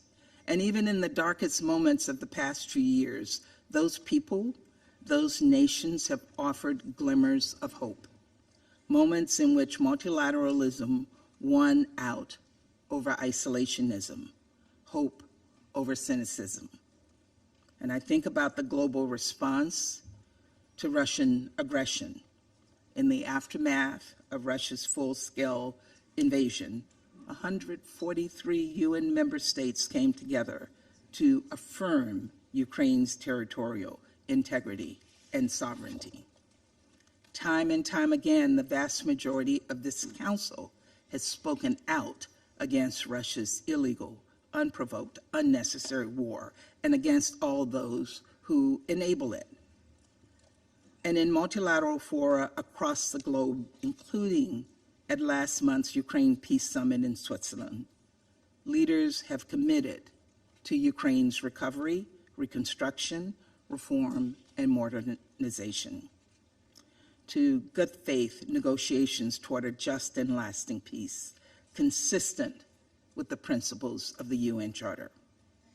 In all of these efforts, the United States has been inspired by the extraordinary courage and the resilience of the Ukrainian people.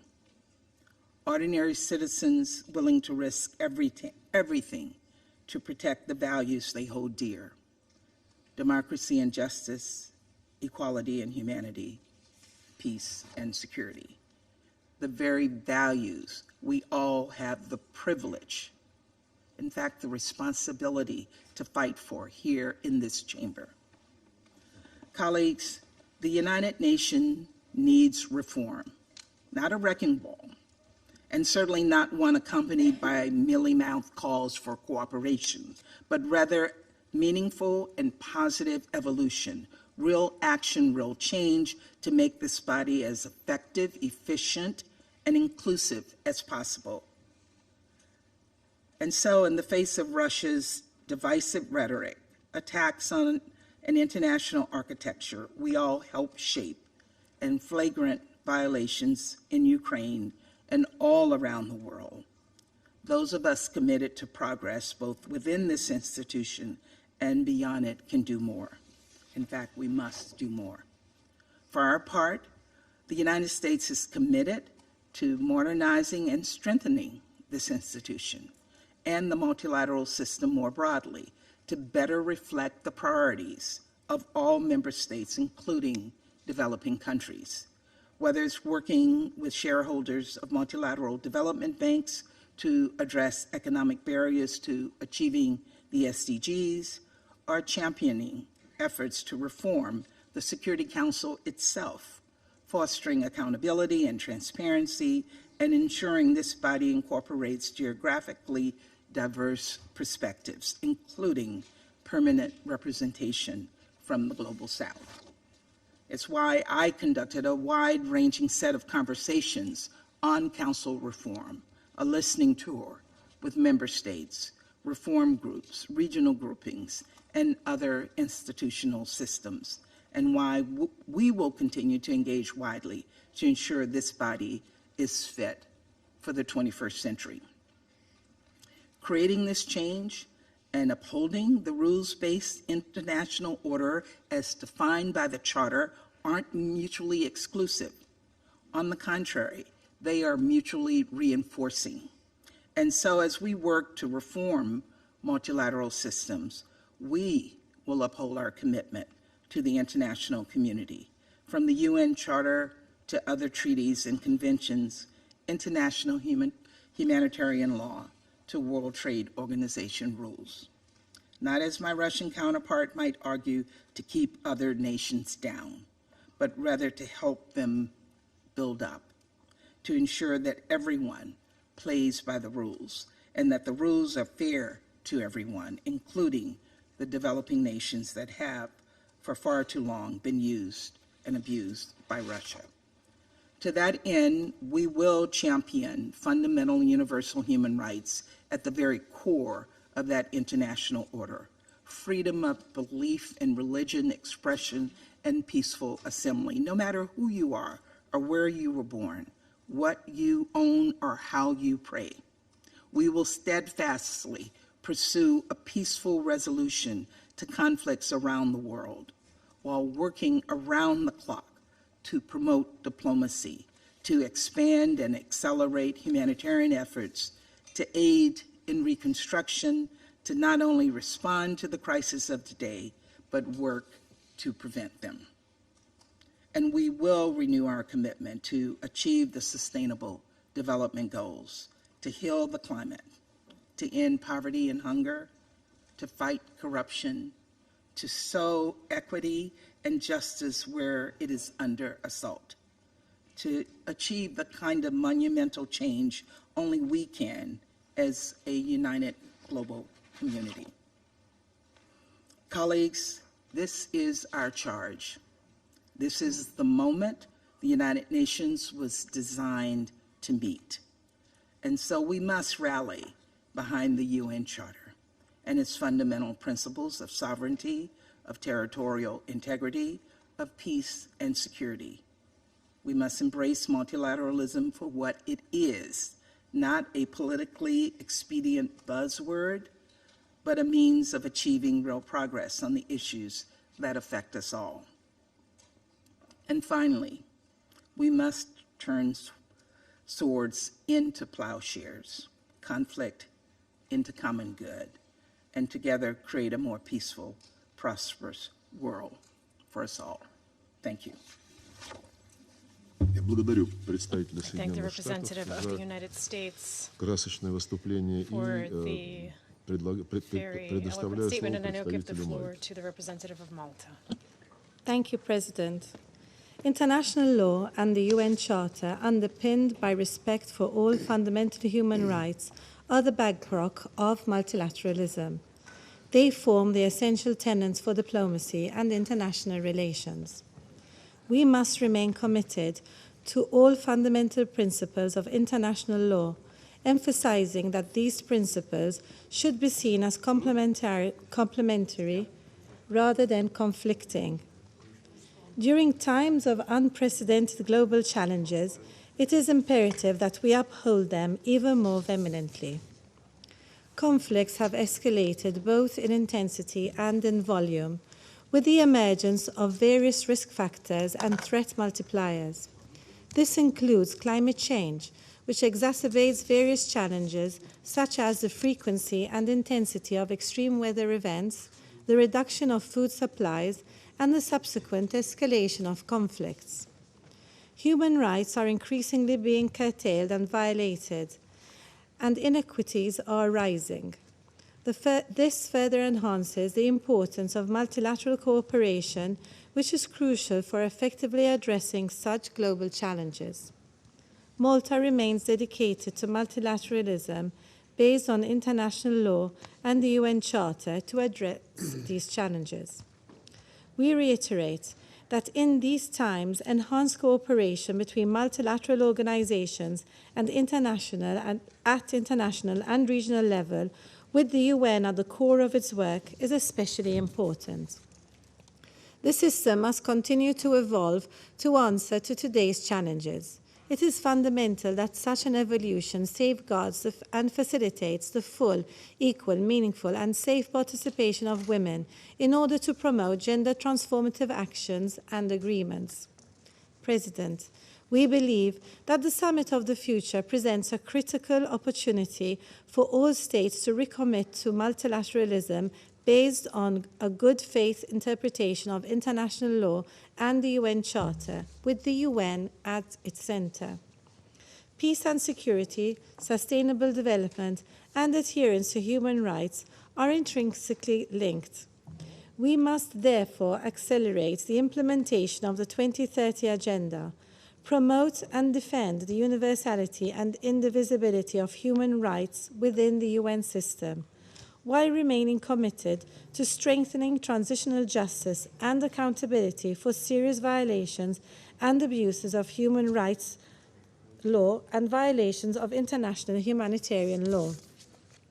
Malta therefore remains a strong advocate for the integrity, independence, and functionality of the UN human rights mechanisms, as well as a steadfast supporter of the International Criminal Court and other international judicial mechanisms.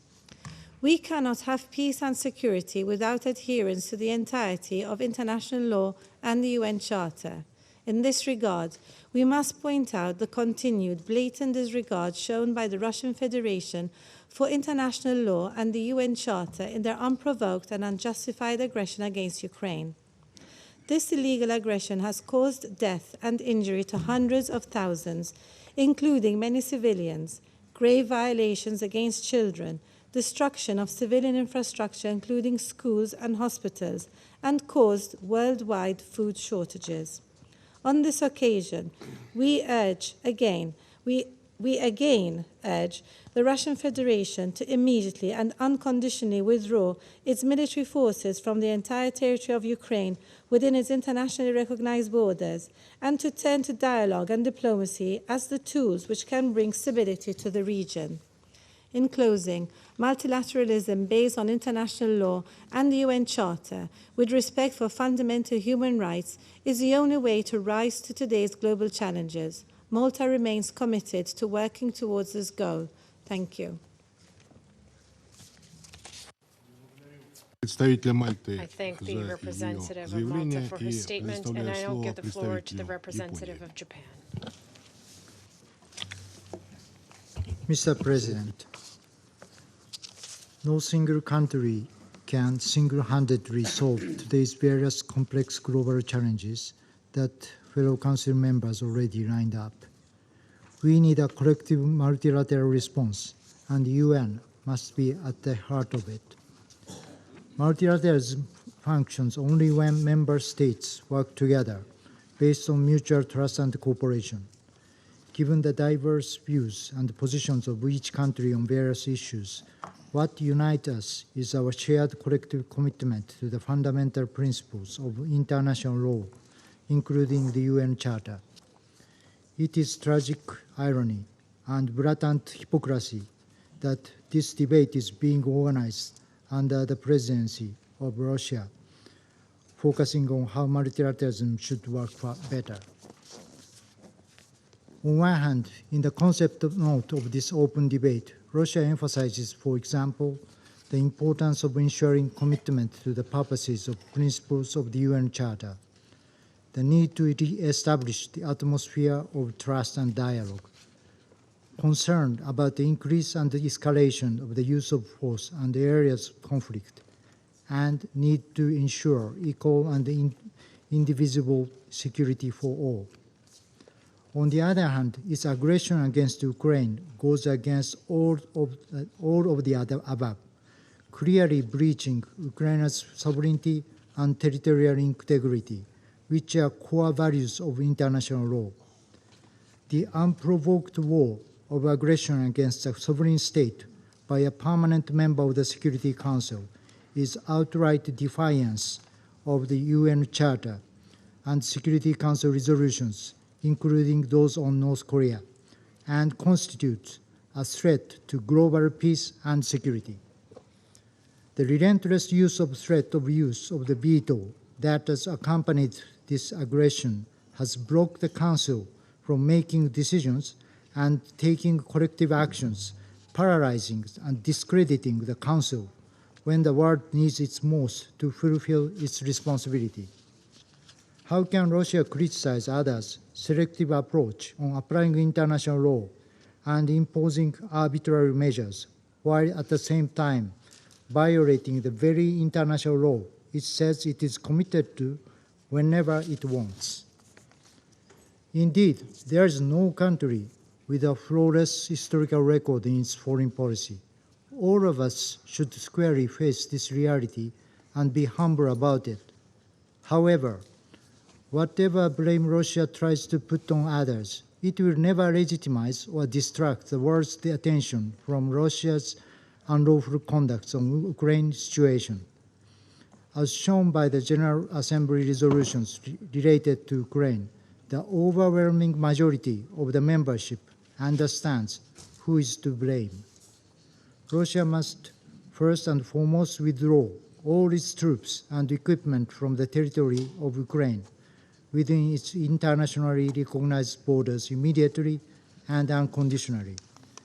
We strongly oppose any unilateral attempts to change the peacefully established status of territories by force or coercion anywhere in the world, and reaffirm the acquisition of territory by force is prohibited by international law. We need to strengthen the UN, which is the center of multilateral cooperation.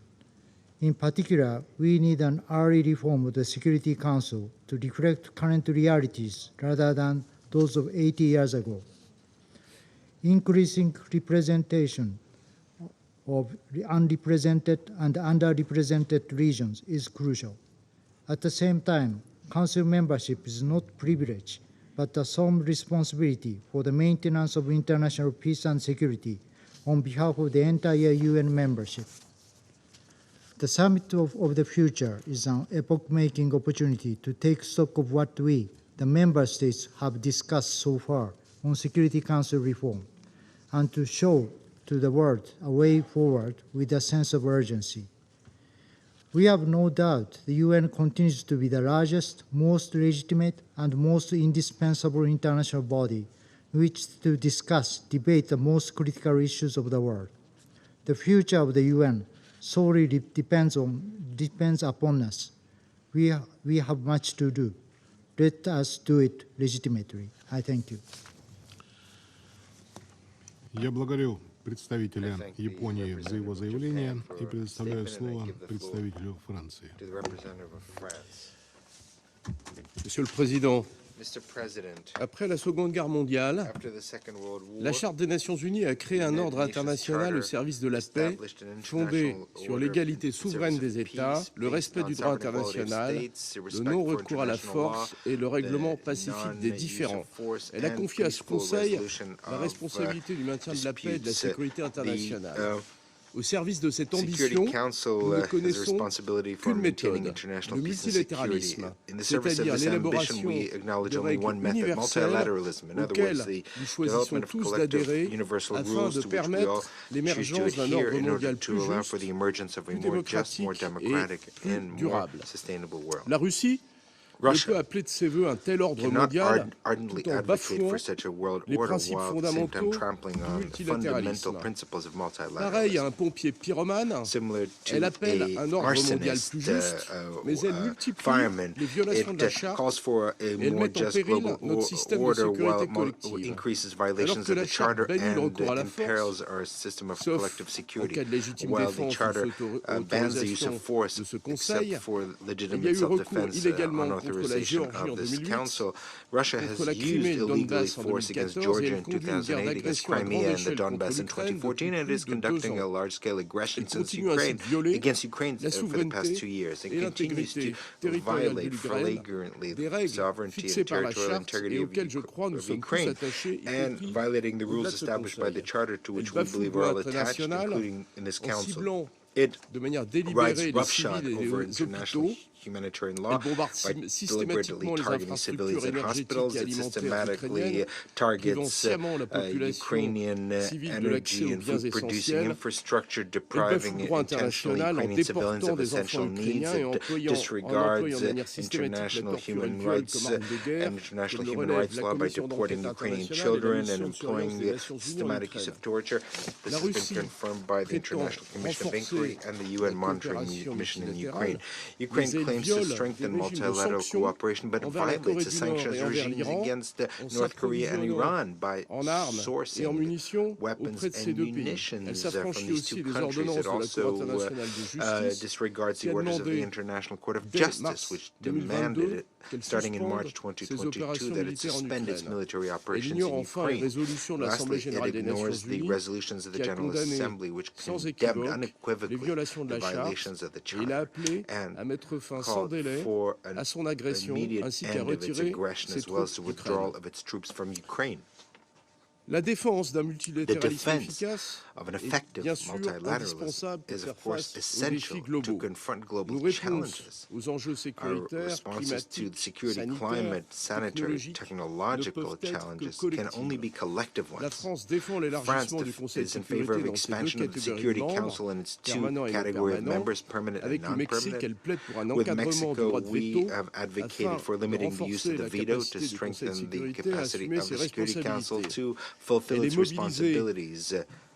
France is mobilized to implement the Sustainable Development Goals, and we have taken concrete action for the climate by establishing a timetable for ending the use of fossil fuels, and we will host, together with Costa Rica, a UN conference on the ocean in 2025. We continue to call for fighting against poverty together. That is the meaning of the Paris Pact for People on the Planet. France supports initiatives in favor of inclusive multilateralism, whether in the framework of the Summit of the Future or in the area of digital governance. In conclusion, Mr. President, allow me to recall that Russia was a founding member of this organization. Russia was also in the past in the camp of multilateralism. It is clearly no longer a member of that camp. It must, without further ado, do what is necessary to once again respect its rules and principles. Thank you very much. Я благодарю представителя I thank Франции the за его representative of France for a заявление и statement, предоставляю and I слово give the floor представителю Китая. to the representative of China. Thank you, President. 中方赞赏俄罗斯 China 倡议 appreciates 召 the 开 Russian 此次 initiative 公 to 开辩论 convene 会， this open debate.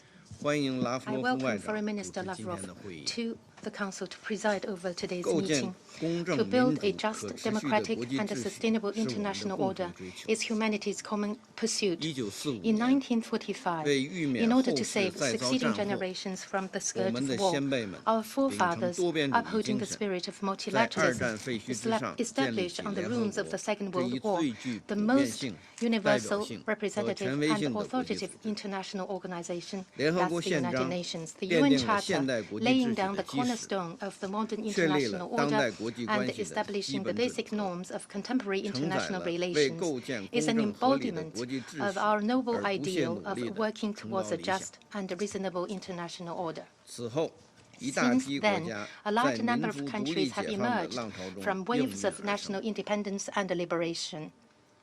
70年前， 70 years ago, 面对冷 in the 战为 face 阴 of 影 the shadow 和 of 一 the 个 Cold 分裂的 War 世 and a 界， divided 如何 world, 实现 how 联 to 合国 realize the 宪章 common 承载的 ideals 共同理 enshrined in 想？ the UN Charter was a 中 question 国领导 facing the 人 world. 顺应时 To 代 answer 潮流， this and 提出 echoing 和 the 平共 trend 处 of the 五 time, 项 the 原则， Chinese leaders put forward the 5 principles of peaceful coexistence, namely 相互尊 mutual 重主 respect 权 for 和领土完整， sovereignty and 互不侵 territorial 犯， integrity, 互不干涉 mutual 内政， non-aggression, mutual 平等互利， non-interference in each 和 other's 平共 internal 处。 affairs, equality, and mutual benefit and peaceful coexistence.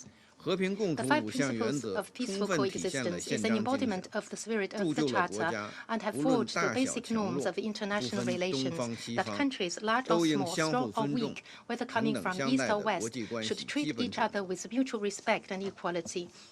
也为推动国 These 际秩 principles 序 also 朝着更 constitute 加 an 公正 important 合理的 ideological 方向发 basis 展 for 提供 making 了 the 重要的 international 思 order 想基础。 more just and equitable. 21世纪 Since 以 the 来， dawn of the 人类 21st 社会 century, 对公 humanity 正合理 has 的国际秩序的 continued 探索没有 its 停止。 exploration for a just and equitable 当前， international order. At the 国 present, 际政治 the 阵营 international 化， landscape 世界 is 经济 increasingly 逆 defined 全 by 球化， bloc politics. 国 The 际 world 治 economy 理 is 碎片 facing 化，愈演 anti-globalization 愈烈。 onslaught, and the international governance is getting ever more fragmented. 人类 Humanity 再次面 is 临 once 何去 again 何从的 faced 历史 with the 抉择。 historical choice of where to go from here. 习近平主 President 席 Xi 提出 Jinping's 构建 proposal 人 of 类命 building a 运共 community 同 of 体， common future for 是新 humanity 形 was put forward with the aim of better carrying forward the purposes and principles of the UN Charter and the 5 principles of coexistence under the new circumstances. China believes that in order to promote the building of a more just and equitable international order, efforts should be made in the following 6 areas. First, we must uphold sovereign equality. Every country should be able to find its own place and play its role in the multipolar system. We must work jointly to promote a multipolar world in an equal and orderly manner.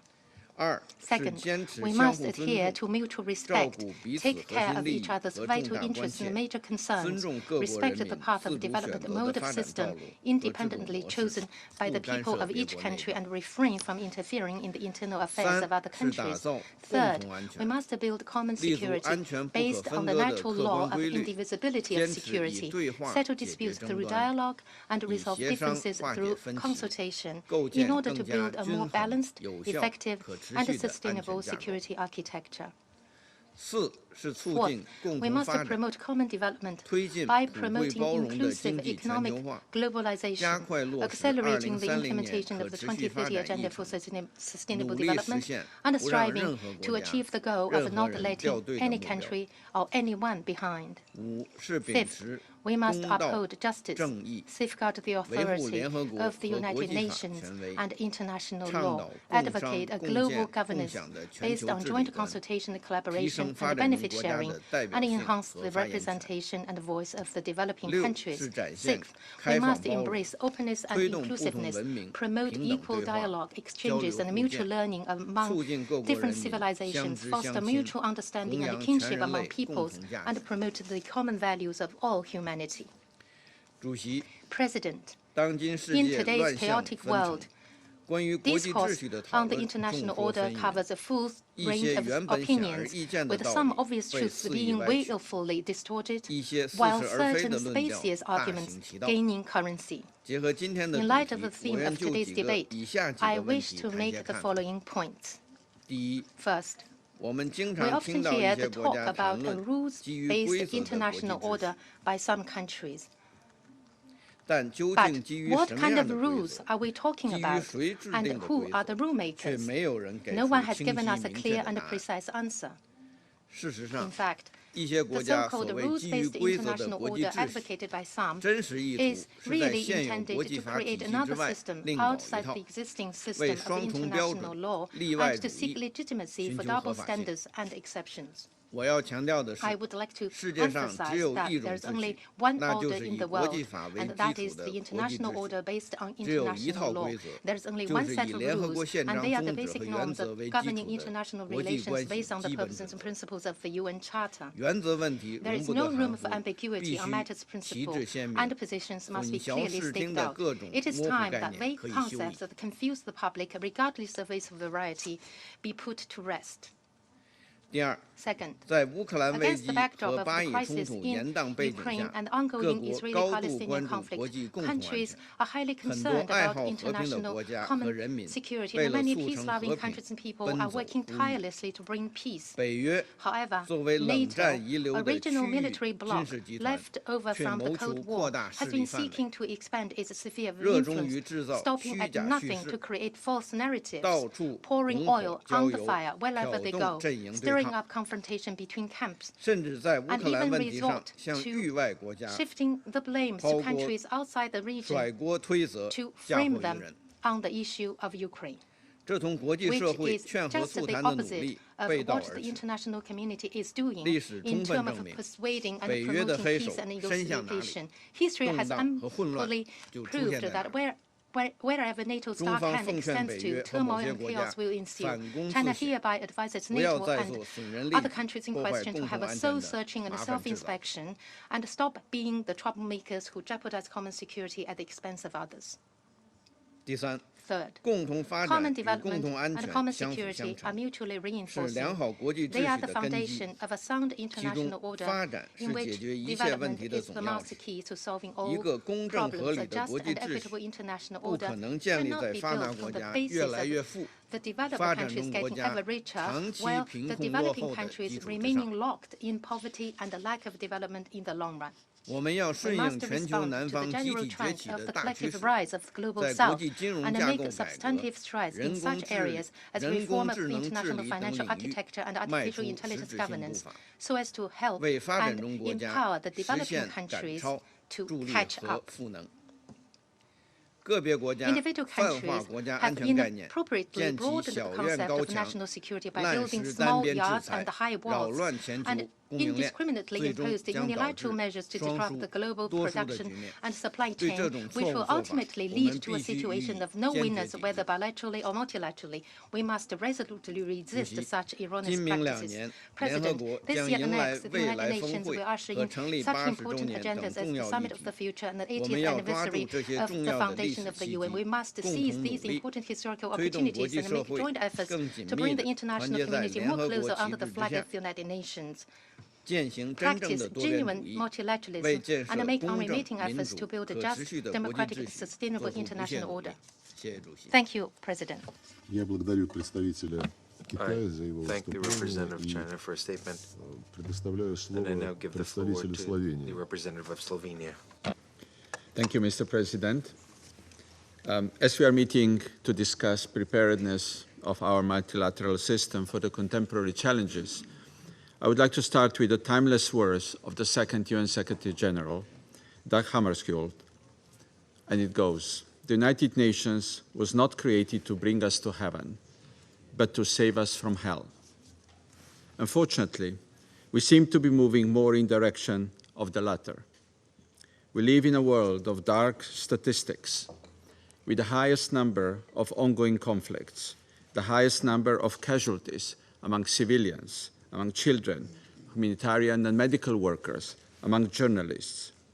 Conflicts have driven a number of forcibly displaced people to record high. We live in time of hunger and protection crisis.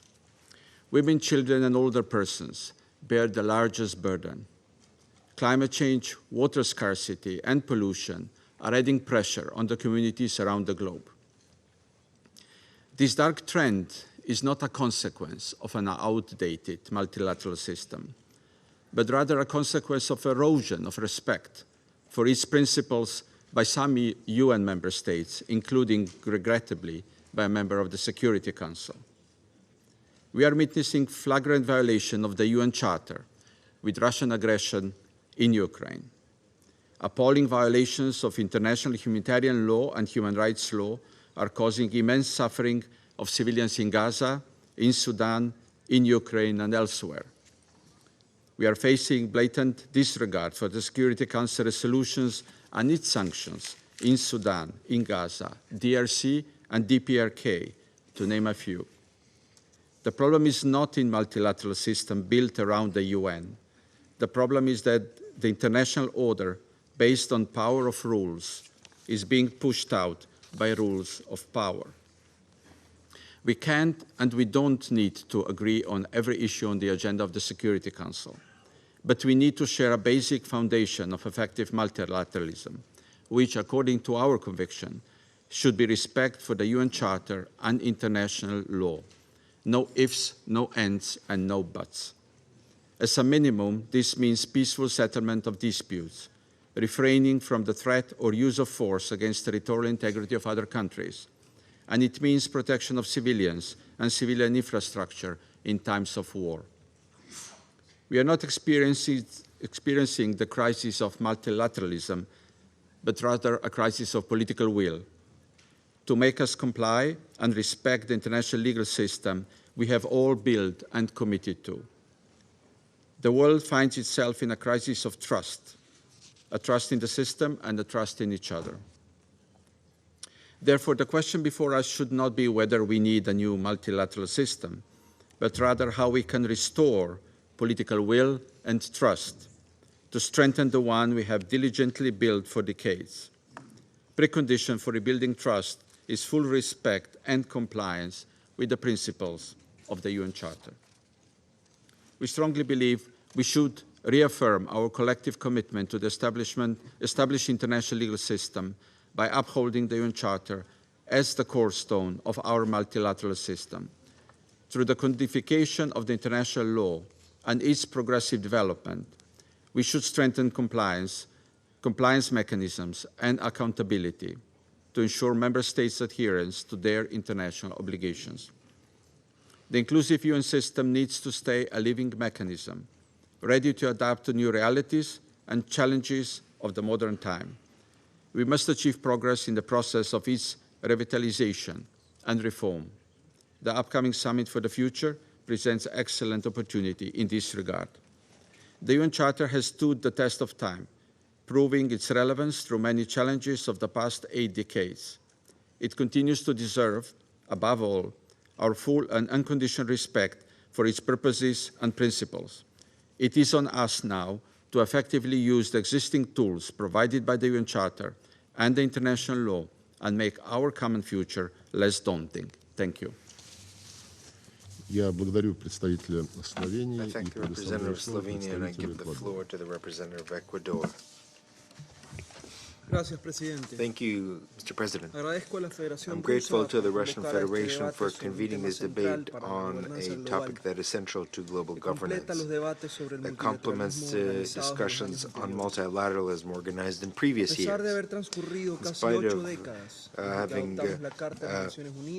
8 decades almost have passed since we adopted the UN Charter in favor of a more peaceful and prosperous world. Today, the world is seeing the largest number of conflicts since the Second World War, which has led to 2 billion people, that is a quarter of all of humanity, living in places affected by war and violence, which highlights the fact that the Charter is not being implemented and has exposed multilateralism to an existential crisis. Ecuador is convinced that good faith among states is the foundation for restoring trust, which is the cornerstone of an effective representative and cooperative multilateralism. This is because no matter how powerful a country is, no country can confront alone transnational challenges such as a climate crisis, pandemics, terrorism, smuggling and trafficking of persons, of weapons, munitions, and drugs. All this constitutes fuel for transnational organized crime, or confronting the risks associated with new technologies, among so many other challenges that only a revitalized multilateral cooperation can confront. We must reaffirm the commitment to respect the principles enshrined in the Charter and further strengthen in the Declaration on Principles referring to relations of friendship and cooperation among states, favoring human rights, prevention and peaceful solution of disputes, sovereignty, independence, territorial integrity of states, and the non-interference into internal affairs. The permanent members of this Council have a special responsibility to preserve the principles, values on which the multilateral system has been built, and to prevent their further weakening without furthering or favoring their geopolitical interests, because individual action has a decisive impact on the operation and image of the Security Council as a collegiate body. In the current atmosphere of criticism of the UN due to geostrategic fragmentation, this atmosphere conceals historic successes of the organization, such as its contribution to the process of decolonization and the non-proliferation of weapons of mass destruction, promoting economic and social progress, respect for human rights, and management of the global humanitarian system. Also, recently, the UN has demonstrated that it can contribute to filling some of the vacuums that persist in global governance, such as, for example, the adoption of the agreement on biodiversity beyond national jurisdiction last June. Nevertheless, we cannot and we must not lower our guard, because it's necessary to inject a greater dynamism in various processes that are underway and endeavor to persevere so that the multilateral architecture adapts itself to new realities, giving priority to the needs of the developing world. The first thing we must acknowledge is the existence of a pending debt continuará apoyando una reforma ambiciosa y realista, Ecuador continues to support sin an nuevos ambitious vetos ni and realistic privilegios a perpetuidad. reform without any new Eso no vetoes or serviría. privileges in Una reforma perpetuity. circunscrita a un modelo A ético de reform that was democracia confined to basada a en los model of principios de democracy alternabilidad, based on rendición the de principles cuentas, of rotation, adecuada a la realidad y a la accountability, diversidad that del reflects mundo the reality contemporáneo. and diversity of No the obstante, contemporary world. la mayor deuda que tiene la However, comunidad the greatest internacional debt that the es no international haber community reconocido has y is actuado sobre not el to have indisoluble acknowledged nexo and entre la acted paz on y the desarrollo, que impone una inherent reforma nexus global between de la peace arquitectura and mundial, development that requires a lo que reform incluye of the global multilateral particularmente a las architecture, instituciones which includes in financieras particular internacionales, international que en su financial estructura actual institutions, which no in their responden current a structure las do not acuciantes respond to the necesidades del urgent sur global. needs of the global south. Este no es un anhelo reciente. This is not a recent Hace wish. pocos meses se cumplió el Just a few 50º months ago, aniversario de la we marked the Declaración 50th sobre el anniversary of establecimiento de un the nuevo orden Declaration económico on the Establishment internacional, of a new economic, cuyos postulados international nos economic recuerdan la order, necesidad whose de mejorar la principles coherencia y consistencia del recall the sistema need internacional to improve the monetario, financiero coherence y and comercial, consistency of the así como la international monetary, urgencia financial, de and abordar commercial las systems, as well as the asimetrías que urgency han of afectado las addressing perspectivas de desarrollo de los países del sur global. asymmetry that has affected Tales development reformas prospects of countries requieren of the global particular south. relevancia para la Such reforms consecución de la Agenda require 2030 para el desarrollo sostenible, particular relevance for con the una visión implementation of the Agenda transformadora hacia la 2030 sostenibilidad económica, Agenda for social Sustainable y Development as a ambiental. transformative vision for Las economic, inversiones social, en and desarrollo environmental y sustainability. la prosperidad Investments in compartida development and son shared prosperity fundamentales para el are mantenimiento de la fundamental paz for y the su maintenance of implementación peace and depende del acceso al financiamiento, el fortalecimiento de access to capacidades financing, y la capacity transferencia de building, tecnologías a los países en desarrollo. technology transfer to developing countries depend on the Se ha citado implementation aquí of ya, this agenda. pero termino haciendo mías I would like to conclude by cuando la sesión vespertina de la Asamblea General celebrada quoting el 3 the de words octubre de of Dag 1953 Hammarskjöld in expresó the lo General siguiente en Assembly idioma on the inglés. 3rd of October Sí. 1953 in the morning It's of the not the General Soviet Assembly. Union He said, or it's not the indeed Soviet any Union big or power indeed who any need big the power United who Nations need for the their United protection. Nations for their protection. It is all of the others. In this sense, the organization is, first of all, their organization, and I deeply believe in the wisdom which they will be able to use it and guide it. Señor Presidente, Mr. President, Excelencias, Your Excellencies, colegas, colleagues, cuando nos aprestamos a celebrar la as cumbre we del futuro en prepare septiembre próximo, to el Ecuador celebrate cree que the Summit debemos of the Future this coming aproximarnos September, a la Ecuador misma believes como una that oportunidad we para need to approach demostrar it que la as cooperación another multilateral opportunity to es la demonstrate that mejor herramienta multilateral para enfrentar cooperation los is the desafíos best globales instrument to y confront que global está vigente challenges. ese implícito That llamado para que quienes más necesitamos a la this implicit organización appeal usemos su arquitectura for para no those dejar a who nadie most atrás. need it to use the Muchas organization to leave no one behind is still as valid as ever. Thank you very much.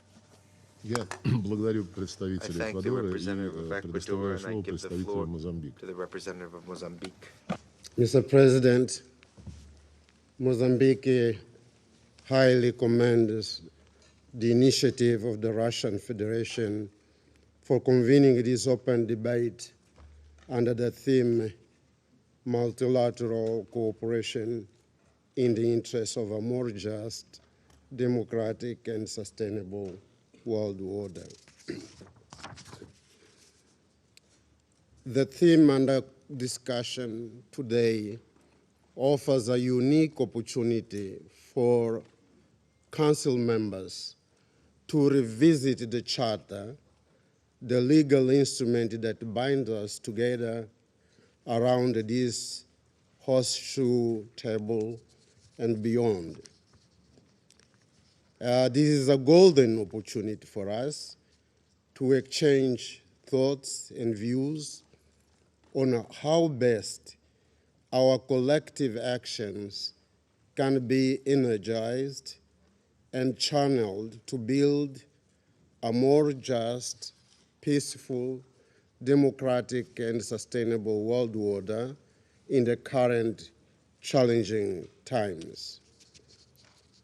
We hold the view that the United Nations was born essentially as a multilateral body aimed at guaranteeing that the system of collective security enshrined in the Charter works for the benefit of all humankind.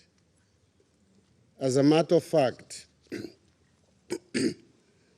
Article 1, Paragraph 4 defines as one of the purposes of the United Nations to be a center for harmonizing the actions of nations in the attainment of common ends. It is our understanding that chief among these common ends is the maintenance of international peace and security. On many occasions, as Council members and as members of the United Nations at large, we have committed ourselves to this multilateralism that is embedded in the letter and the spirit of the Charter. Therefore, harmonizing our actions for international peace and security means, above all, that both in the Security Council and in the General Assembly, we need, in fact, we must speak with one voice and act with one purpose in upholding the purposes and principles of the Charter. We, as Mozambique, have always believed in the organization as a locus of understanding between nations, as a fundamental instrument for prevention, a prevention, in the words of the Charter, to save the succeeding generations from the scourge of war. Since the inception of our statehood, we have embraced this framework of multilateral cooperation based on the principle of sovereign equality of the United Nations membership. We have welcomed the end of Cold War in the years 89-90. We viewed this event not as a victory of one rival over the other, but as a new and fresh departure to build a just, democratic, and sustainable world order in the interest not just of the West or of the East, but of the entire humankind. That vision, that spirit, and that courage for dialogue and mutual understanding was, in our view, the correct way to thread. Mr. President, we believe the center of the world should be and should continue to be the United Nations. That is to say, the states must be guided at all times by the Charter of the United Nations, by the tenets of international law.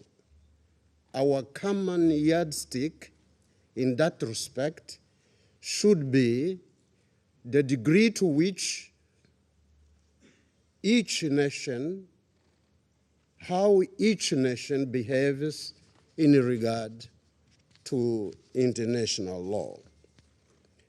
We have always advocated multilateralism with inclusivity.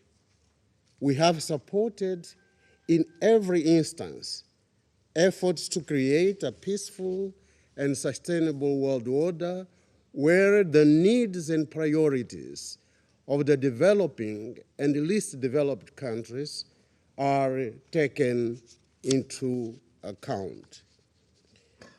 We recall that that was the purpose behind our effort for the establishment of a new international economic order in the 70s.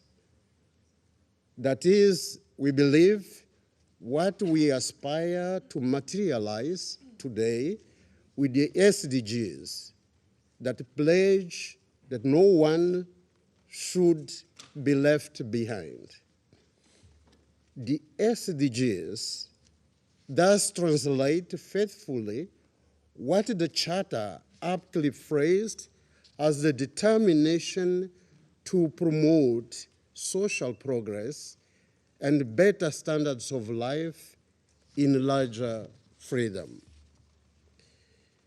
In the context of building an effective multilateralism, Mozambique reiterates the call on the need for Security Council reform, a reform that must take into account the African common position based on the Zuluini Consensus and the Sirte Declaration.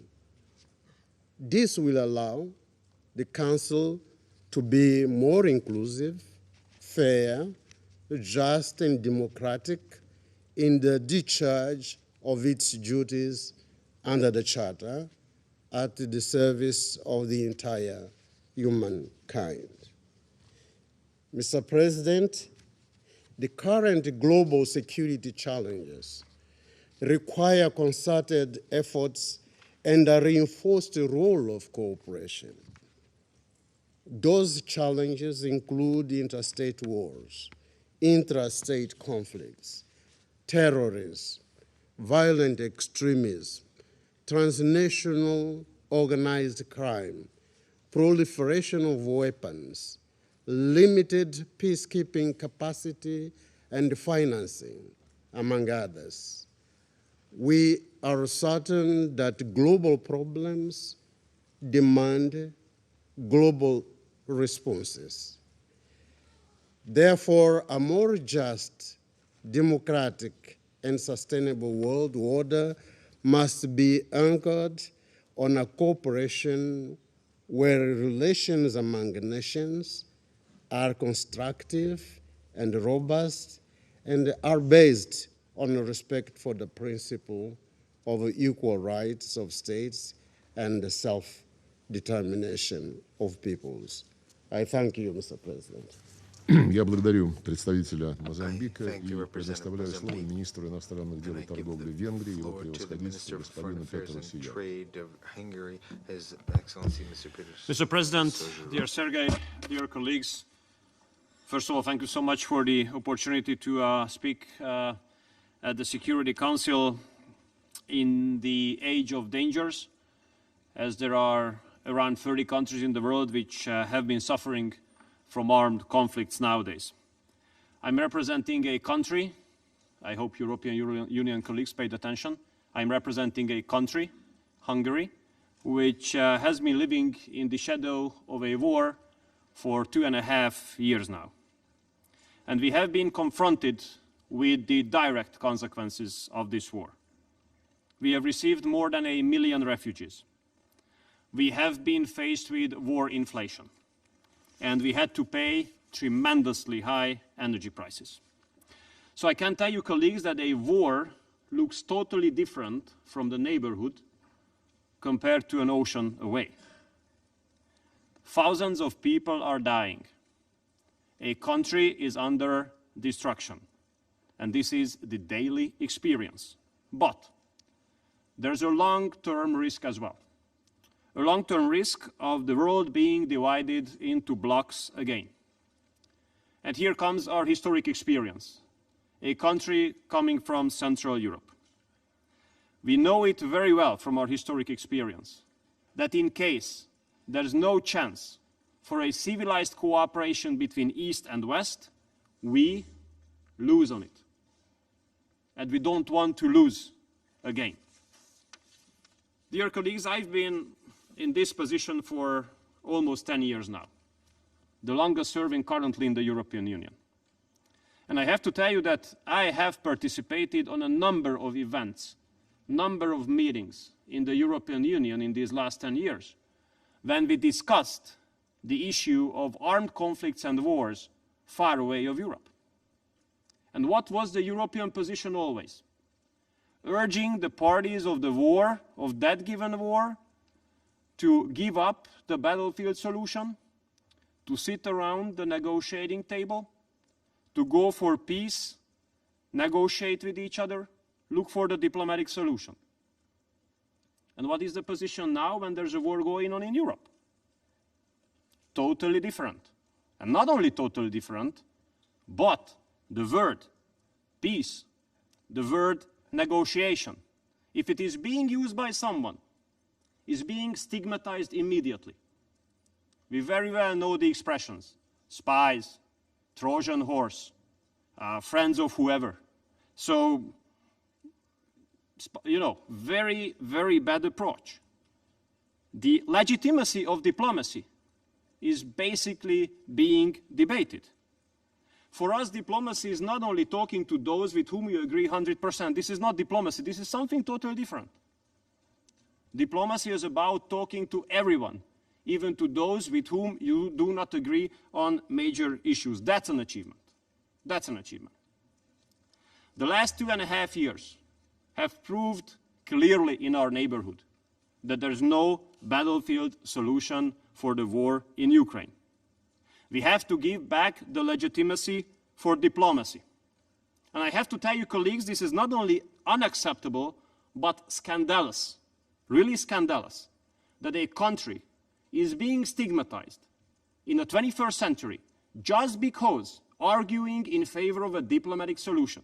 A country is being stigmatized just because using channels of communication to talk to those with whom there might be lack of common understanding on major issues. This is totally unacceptable and scandalous.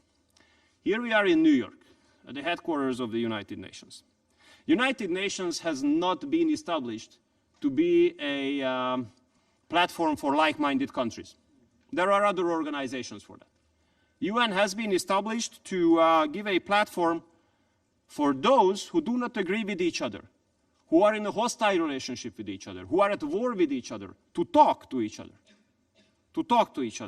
Therefore, I think over-politicization of the UN organizations is unacceptable. And it is equally unacceptable to restrict countries from negotiate with those with whoever they want to, especially in the framework of the United Nations. Well, some of you might have heard about the fact that Hungary has taken over the presidency of the European Union as of 1st of July.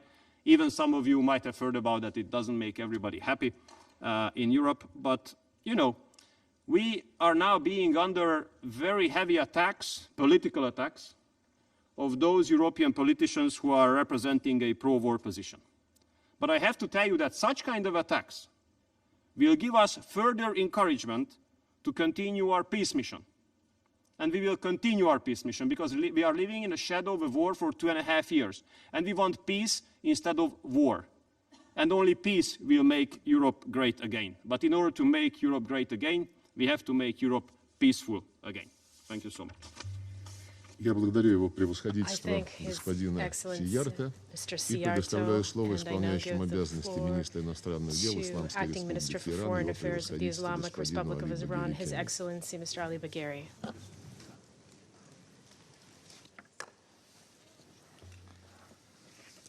Bismillah ar-Rahman ar-Rahim. In the name of Allah, the most compassionate, the most merciful.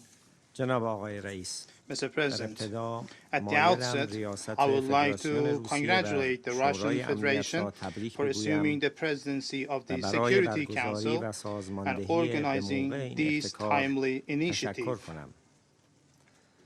Effective multilateralism is essential for ensuring international peace and security. We stress the importance of these initiatives in highlighting the need for multilateralism and underscoring the harmful consequences of selfish unilateralism. As a founding member of the United Nations, the Islamic Republic of Iran reaffirms its commitment to effective multilateralism grounded in international law and the principles of the United Nations Charter. Allow me,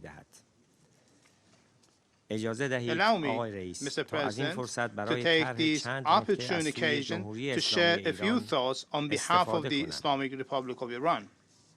Number one, The United Nations was created not only to save the succeeding generations from the scourge of war, but also to develop friendly relations among nations based on respect for the principle of equal rights and self-determination of peoples, among others. These and other lofty purposes and principles enshrined in the Charter could only be achieved through multilateral cooperation. Unilateralism is antagonistic both to peace and to justice. Number two, sovereign equality of states is the basic tenet of the United Nations system. This is based on the core principle of self-determination of every nation, according to which they are entitled to decide their own identity. The prohibition of the use of threats or force and peaceful settlement of disputes, as well as non-intervention in the internal affairs of other countries, are all purpose to protect sovereign nations from foreign aggression and to secure friendly relations among them. Unilateralism negates the United Nations' basic tenets and fundamental principles. Unilateralism is an invitation to injustice, confrontation, and war. Number three, the United Nations, as the greatest symbol of multilateralism, is exposed to woes of unilateralism. Regrettably, the Security Council has been abused by certain permanent members for their self-centered political or strategic agendas. On the one hand, they have leveraged the Council to exert pressure on other independent sovereign states and paralyze the same body from taking any acts to stop aggression and breach of the peace by their allies. Again, a very outstanding example is the United States' decades-long vetoing of any meaningful decision to stop the Israeli regime's persistent genocide against Palestinians and its frequent aggressions against nations of the region. I wish to emphasize that Iran's support to and solidarity with the resistance groups in the region is legitimate under international law and aims to end aggression and occupation in our region. Resistance in itself serves as a response to unilateralism and the biased support extended to the Israeli occupying regime, which is committing acts of genocide in Gaza and Palestine. Number four, multilateralism entails respect for the division of mandates among UN organs. The Security Council's encroachment on issues beyond its mandate risks the integrity of the Charter. As international treaty, according to Article 25 of the Charter, the Council's power is not limitless or arbitrary. It cannot override customary international law and international treaties. The unjust resolutions imposed against Iran during 2006 to 2010, based on unfounded claims by the United States about Iran's peaceful nuclear program, were in clear violation of Iran's rights under NPT and at the cost of my people's fundamental human rights. Those responsible for these unlawful sanctions cannot evade accountability for the suffering inflicted on my people. So they cannot evade responsibility in this regard. Number five, unilateral coercive measures in the form of extraterritorial sanctions still continue to showcase a blunt, inhumane manifestation of radical unilateralism. The United States and its Western allies that reinforce those sanctions must be held accountable for untold sufferings, death, and destruction they have caused on the targeted nations, including my own people. رئیس، خانم‌ها و آقایان. Mr. President, ladies and gentlemen, جمهوری اسلامی ایران همواره پایبندی خود به چند جانبه گرایی را نشان داده است که نمونه بارز آن مشارکت سازنده در انعقاد برجام است. برجام به عنوان یک ابتکار موفق چند جانبه توانست یکی از موضوعات غیر ضروری و یک نگرانی ساختگی از سوی کشورهای غربی در خصوص برنامه صلح‌آمیز هسته‌ای ایران را مورد توجه قرار دهد و قرار بود تحریم‌های ظالمانه را از دوش ملت ایران بردارد. متاسفانه این روند چند جانبه با رویکرد غرب و یک جانبه آمریکا با چالش جدی مواجه شد. خروج یک جانبه آمریکا از توافق یکی از مظاهر یک جانبه گرایی در عرصه بین‌المللی است که موجب آسیب دیدن به همه طرف‌های توافق گردید.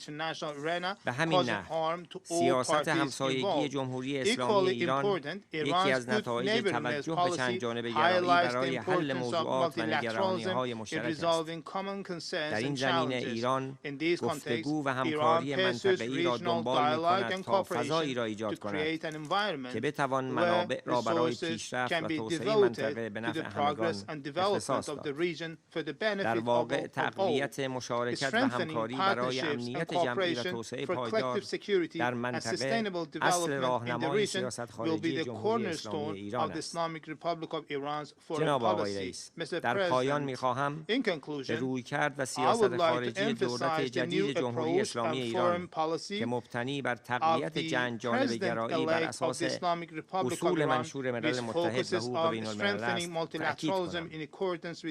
جناب آقای دکتر پزشکیان، رئیس جمهور محترم منتخب ایران، اعلام کردند بحیافت اصلی سیاست خارجی دولت گشایش افق‌های جدید و گسترش همه‌جانبه روابط دوستانه با سایر دولت‌ها بر اساس گفتگو، همکاری، برابری و احترام متقابل خواهد بود و در چارچوب این رویکرد دولت جمهوری اسلامی ایران جایگاه ویژه و رفیعی برای تأمین هرچه بیشتر مناسبات همه‌جانبه با کشورهای همسایه منطقه و دیگر دولت‌ها قائل است. جناب آقای رئیس، همانطور که دبیر کل خاطر نشان ساخته، چالش‌های جهانی می‌تواند فقط از طریق احترام به حقوق بین‌الملل، پایبندی به تعهدات جهانی و اتخاذ چارچوب‌های مناسب برای حاکمیت چند جانبه حل شود. جمهوری اسلامی ایران ضمن تأکید بر این مطلب از هر گونه ابتکاری برای تقویت چند جانبه گرایی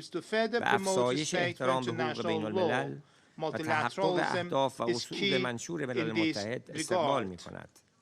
چند جانبه گرایی کلید اصلی مقابله با تهدیدات و چالش‌های جهانی است.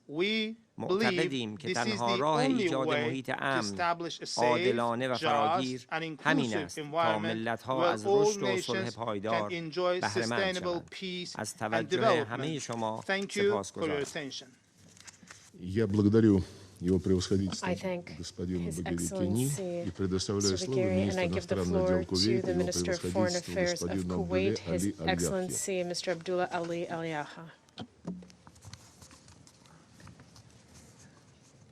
بسم الله الرحمن الرحيم. In the name of Allah, most gracious, most merciful, Your Excellency, Minister Sergei Lavrov, the Minister of Foreign Affairs of the friendly country of the Russian Federation, President of the Security Council, Your Excellency, peace, mercy, and blessings of Allah be upon you. At the outset, I would like to congratulate you, Mr. President, and your friendly country on your presidency of the Security Council for this month. We hope that your presidency will contribute to the promotion and maintenance of international peace and security, جهودكم رؤية وتطلعات الشعوب العالم كافة بقي دعم مساعي الاستقرار وأسس التعامل في العلاقات الخارجية. كما لا يفوتني كذلك أن أثمن دعوتكم لعقد هذه الجلسة الأولى like to wish to express our appreciation for your convening of this first of its kind meeting to engage all in a direct and constructive dialogue in order to assess the existing international order, study all the dimensions, and push for achieving aspirations of the peoples of the world. Mr. President, As the 8th decade since the establishment of the UN and the entry into force of its charter draws to a close, we reaffirm the importance of the international community's renewed commitment to the purposes and principles of the charter, which is the cornerstone of joint international action and the basis for strengthening international cooperation in line with the changes and ramifications witnessed in the world over the past years, thus enabling us to face international challenges through creative and innovative policies that keep pace with changes and ensure a favorable environment for our relations, work, and international cooperation. In spite of all those challenges and obstacles facing the work of our ancient organization, the UN remains the most accepted, credible, and legitimate international multilateral mechanism in the field of joint international action. Its charter and its principles and purposes remain a clear framework and a main point of reference for defining and developing relations among nations and states, and a solid basis for our joint action. Hence, now more than ever, we need to review our assessments and priorities to strengthen all the means aimed at developing our common action. The state of Kuwait renews its call for the reform of the Security Council as one of the main pillars of the comprehensive reform process of the UN. The state of Kuwait also supports all efforts to achieve a comprehensive and genuine reform of the Security Council so that it may be more capable and effective in facing our current challenges in a more representative, transparent, impartial, and credible manner. Mr. President, the political, humanitarian, and health crises that the world has witnessed over the past 2 decades, as well as crises in food and energy security, the challenges of climate change, the spread of poverty, the threats to international peace and security, and the achievement of development goals. All these crises and other transboundary crises have served as a severe test for a multilateral world order. They have made clear the urgent need for strong, effective world order based on partnership and solidarity at the international level, based on the fundamental values and principles of multilateralism as regulated by international law and international UN legislation that we have all accepted. In light of global challenges that require concerted efforts to address them, small states must play a pivotal role in addressing these challenges as a necessity. In this context, we also count on developed states to play a leading role that contributes to the creation of a more equitable and balanced partnership and to fulfill their agreed upon commitments in support of the development in the least developed countries through technology transfer, debt relief, including ODA. And in line with the 2030 Agenda for Sustainable Development, as well as take into consideration the development variables in order for developing states to not be left behind, especially in the global mainstream, particularly those facing special situations within the framework of new development and financing partnerships consistent with national priorities. In closing, I would like once again to commend your cooperation and that of the permanent mission of the Russian Federation to the UN in conducting the work of the Security Council for this month. We hope that these discussions will continue on the reform of the current world order so that it would be more stable, sustainable, just in the long term. May the peace and blessings of Allah be upon you. Я благодарю его превосходительство I thank His Excellency Mr. Al-Yahya for his statement, and I give floor to the Deputy Minister for Foreign Affairs of Belarus, His Excellency Mr. Yuri Ambrazevich. Mr. President, distinguished members of the Security Council, ladies and gentlemen, allow me to congratulate the Russian Federation on its presidency and wish it success in fulfilling this extremely important role in multilateral diplomacy. We would like to note the exceptional importance of the topic of today's discussion. Indeed, next year, the world will be marking the 80th anniversary of the end of the Second World War, the bloodiest and most devastating conflict in human history. The witnesses of that war and the great minds of that era, when they created the United Nations Charter as a document that embodied the ideals of universal engagement, solidarity, and respect for the sovereign equality of states, as a document that reflected the ideals of truly shared responsibility and indivisible security, as an instrument for multilateral, inclusive solutions to global problems. When they created it, they could not have imagined that the long journey of their ideals from a de facto bipolar world through a moment of unipolarity and towards a future multipolarity would leave us today not only to the minimization of multilateralism in international affairs, but also to the brink of a third world war. The desire to maintain its hegemony, the unwillingness to recognize the legitimate security interests and concerns of its neighbors and other actors, the pursuit of unilateral advantages in access to resources, and the desire to take unfair advantage of its dominant economic position have led the West, seemingly intoxicated by the euphoria of its unipolar moment and its elites, to an outcome that it seems it hadn't predicted itself. The West was not able to spearhead multilateralism as a true leader might have done. Instead, Western elites attempted to maximize their advantages to exploit others.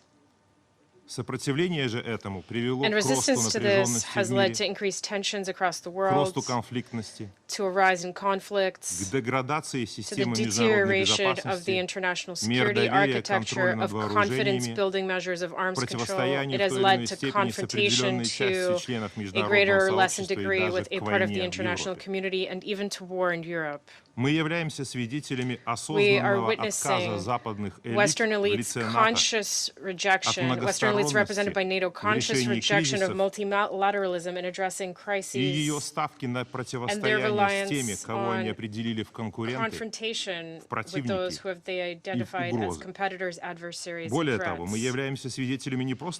Moreover, we're witnessing not just the West's rejection of multilateralism, but its rejection of bilateral international cooperation. Instead, the West is choosing to force others to engage on terms it imposes and rules it imposes. Just consider the veritable war unleashed by Poland on the border with Belarus against migrants from the south, with dozens killed and hundreds maimed by Polish security forces. При этом, несмотря на наши постоянные предложения, Варшава полностью отказалась от сотрудничества с Минском в рамках инструментов правовой помощи и управления границей, отлично понимая, что только совместные усилия позволят эффективно бороться с преступниками, которые эксплуатируют несчастных мигрантов на их пути из своих стран в Западную Европу и прежде всего в Германию. Чего стоит созданный и осознанный запрет Литвы на транзит белорусских удобрений через литовские порты в страны Африки и Азии, или отказ Вильнюса от готовности Минска к транзиту украинского зерна в те же страны. Сюда стоит вспомнить и запрет стран Европейского Союза на авиасообщение с Республикой Беларусь. Разве первое, второе и третье не направлены не только против моей страны, но против интересов множества Belarus, but also against the interests of many other states and ordinary people? Можно приводить еще много примеров. Складывается впечатление, что при все еще глобальном вовлечении в международную повестку западные государства все больше самоограничиваются и лишаются инструментов влияния. Разве это не отказ от многосторонности? Акцент на односторонние действия, на односторонность выгод, на диктат только своих правил. Вот корень проблем сегодняшнего мира. the problems of today's world. This trend, however, is countered to what we see in Greater Eurasia, which is a unifying agenda in a number of formats, including the Shanghai Cooperation Organization, the Commonwealth of Independent States, the Eurasian Economic Union, ASEAN, and other regional associations operating in this area. These associations are not directed against someone. They're not directed against the West.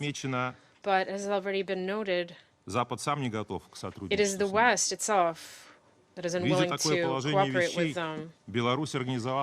Recognizing this situation, last year Belarus organized a high-level international conference on Eurasian security, reality, and prospects in a transforming world in Minsk. In addition to our peace efforts to achieve the Minsk agreements, and in addition to our unifying initiatives in order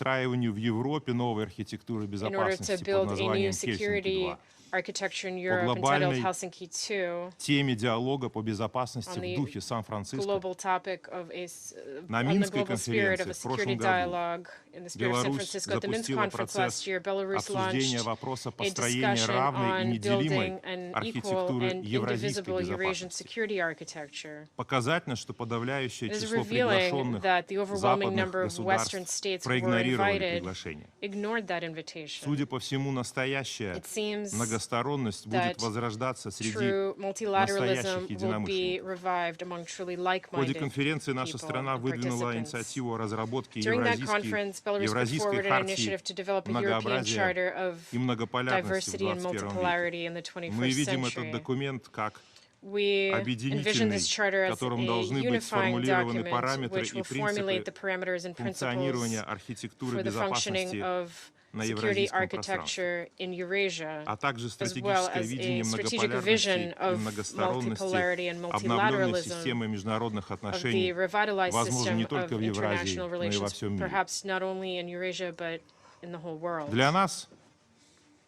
For us, these principles are clear and evident. They are, above all, reliance on international law, strict observance of the principle of the indivisibility of security, respect for the diversity of the development paths of all states, equal cooperation of all members of the international community, enhancing the role of the UN, making full use of regional associations, organizations, and integration mechanisms, and, of course, returning to a truly effective multilateral cooperation. Further discussions on this topic will be held at the second Minsk Conference on Eurasian Security at the end of October and beginning of November of 2024. I thank you for your attention. I thank His Excellency, Mr. Ambrazevic, for his statement, and I now give the floor to the Vice Minister of Foreign Affairs of Thailand, His Excellency, Mr. Ras Jalichandra. Mr. President, I would like to thank the Russian Federation for organizing this meeting. Thailand welcomes this open debate because we are committed to multilateralism. I wish to make 4 points as follows. First, the increasing number of conflicts worldwide require a more inclusive, resilient, and effective multilateralism, with the United Nations at its core. The lack of inclusive and transparent discussions often leads to differing perception and mistrust. Diplomacy and dialogue are key to avoid further confrontation and escalation of violence. The United Nations convening power should be leveraged to bring all sides together to work on sustainable and peaceful solutions. The forthcoming summit of the future will be an opportunity for all states to redesign the UN that is capable of addressing current and future global challenges. Second, to ensure that multilateralism with the United Nations at its core will continue to be relevant, the reform of United Nations, particularly the Security Council, is important. The Council should be reformed in such a way that reflects broader geographical representation, cross-regional balance, and greater representation of developing countries. But a more representative council is not enough. How the Security Council makes its decisions is also important. Thailand shares the view of the majority of the United Nations member states that a veto right is not a privilege, but an international responsibility. At a very minimum, all members of the Security Council should agree to refrain from blocking any draft resolution intended to prevent or stop mass atrocities. At the same time, countries should work on improving the Council working methods and increasing stakeholders' participation in the Council's meeting, which are low-hanging fruits. Third, it is important for the United Nations to work in close partnership with international financial institutions, regional organizations, and institutions and other key stakeholders. A deeper look into Chapter 8 of the Charter of United Nations on regional arrangements could be beneficial in order to achieve sustainable peace and stability in any conflict-affected area. Close dialogue and engagement with affected countries and regions are crucial. The role of women in peace and security should also be emphasized. It is important to promote women's leadership and their participation in decision-making process. Member states should continue to work together to advance the women, peace, and security agenda. Fourth, peace and security cannot be considered in silo. It is essential for the United Nations to take a holistic approach and strengthen the complementarities between peace, sustainable development, and human security.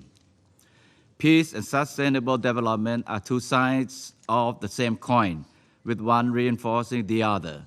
To achieve this, all bodies within the United Nations system should work together in sync. The work of Security Council, the General Assembly, the ECOSOC, and all specialized agencies should be more closely coordinated. In conclusion, multilateralism with the United Nations as its core remains a vital platform for diplomacy and the pursuance of friendly relations among states. But the United Nations can only be as effective as its members. Therefore, we need to reaffirm our commitment to multilateralism and work together to make it strong, because a more just, democratic, sustainable world order cannot be achieved without the United Nations. I thank you. Я благодарю его превосходительство господина Джаличандру за его заявление. Сейчас я хотел бы напомнить всем ораторам о необходимости ограничивать продолжительность своих выступлений 3 минутами с тем, чтобы Совет мог оперативно завершить свою работу. По истечении 3 минут на ободке микрофона оратора начнет мигать световой сигнал, указывающий на необходимость завершать выступление. Сейчас я предоставляю слово Сербии. Mr. President, world of today is faced with numerous and serious challenges that necessitate close cooperation by us all, as well as responsibility in quest for proper and applicable answers. Serbia considers productive multilateralism is both necessary and achievable if we demonstrate readiness for common engagement in spirit of cooperation, compromise, and flexibility. My country's foreign policy efforts at the global level and cooperation with our partners in Europe and in the region have the aim at the making of contribution through the constructive approach to achievement of all our common goals. Mr. President, world situation is characterized by numerous and complex issues, multidimensional and interconnected crises and conflicts, solution of which is possible only through common and sincere efforts within multilateral framework. Serbia believes that multilateralism is the best approach in the current geopolitical situation, since it implies equitable participation by states, respect for diversity and harmonization of interest of all, with the aim of finding long-term sustainable solutions. In current circumstances of a crisis of multilateralism, conflicts in many parts of the world, and dealing with the global challenges, respect for international law and principle of United Nations Charter continue to be imperative. If we want to preserve existing international order and the foundations of development of each and every society. My country calls for intensification of efforts for overcoming differences and solving world conflicts through dialogue and full respect for United Nations Charter and international law. We emphasize deeply and share our pain for lives lost in conflicts around the world, including tragic events in the Middle East and in Ukraine. We are convinced that our constructive dialogue, that only constructive dialogue and diplomatic solutions can lead to peace. All conflicts are resolved at negotiation table and there is no valuable alternative for it. United Nations is based on a common principle and norms that supposedly guidelines for international community. If we step away from guidelines, we are bound to end in a vicious circle of selective justice. Serbia respects territorial integrity of all United Nations member states. Accordingly, we expect that other member states respect territorial integrity of Republic of Serbia under United Nations Security Council Resolution 1244 of 1999. Activities of Serbia aimed at preserving its territorial integrity and sovereignty reflects its effort to uphold principles of international law, United Nations Charter, and in a case of my country, legally binding United Nations Security Council Resolution 1244, which guarantees its sovereignty and territorial integrity. We are convinced that digital space abounds in a possible, therefore, we need to promote open, free, global, stable, and safe cyberspace in which human rights, freedoms, and rule of law are fully implemented. Our task is to make sure that digital transformation functions for everyone and that accessible, sensible interlinkage and digital inclusions are achieved. We believe that implementation of Sustainable Development Goals within 2030 Agenda represents a substantial component of global efforts in domain of eradication of poverty and hunger, greater employment, especially among young people, economic growth, greater inclusivity and improvement of quality of education system and health protection, climate change and preservation of planet for a future generation, as well as achievement of full gender equality and respect of human rights. We trust and believe that economic and social development as a key development goals of contemporary society cannot be achieved if we fail to resolutely confront other challenges of today, complexity of which overcomes capacity of individual countries or regions. Serbia conducts independent foreign policy based primarily on preserving national and state interests, yet respecting all along basic principles of international law. This is why a consistent implementation of all these principles that we agreed upon a long time ago is a key guarantor of global peace and security. Therefore, we should not abandon our effort to promote universality of basic principles of United Nations Charter, irrespective of continuity suffering of consequences of their selective implementation.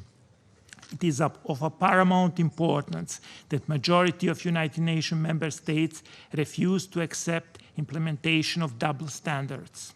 In that context, we are very thankful for all these who support Serbia's effort to maintain its own sovereignty and territorial integrity. We are in engagement that transparency and confidence building strengthen safety and security, improve sustainability, and continue to better confidence and understanding among states and peoples. I want to believe that our upcoming Summit of the Future will open a new charter in which we shall renew mutual confidence and achieve greater understanding and solidarity, creating prospects for safer and better future. In conclusion, Mr. President, I want to point again to Serbia's full commitment to values of multilateralism contained in the United Nations Charter. It is important that we continue to work together to redefine and harmonize multilateralism with contemporary multipolar world in order to respond in a proper way to current as well as future crises and challenges. Thank you, Mr. President. Я благодарю Сербию за их заявление и хочу еще раз напомнить всем ораторам необходимости ограничивать продолжительность своих выступлений 3 минутами с тем, чтобы Совет мог оперативно завершить свою работу. По истечении 3 минут на обобщение правополного оратора начнет мигать световой сигнал, указывающий на необходимость завершения. Сейчас я предоставляю слово Merci beaucoup, Monsieur le Président. Permettez-moi tout d'abord de vous féliciter pour la tenue de ce débat ouvert du Conseil de sécurité debate under your presidency, which is another opportunity for UN member states to reaffirm their full and constant commitment to promoting multilateralism towards a more just, prosperous, and fair world. Deux faces d'une même médaille. En effet, un order and justice are essential. They're two faces of the same coin. A global world order without justice is impossible. But it's also essential to respect the UN Charter, otherwise peace will not be sustainable. The establishment of a new world order that answers, that reflects the aspirations of the peoples of the world requires good governance, so that our common actions are in harmony with our international commitments.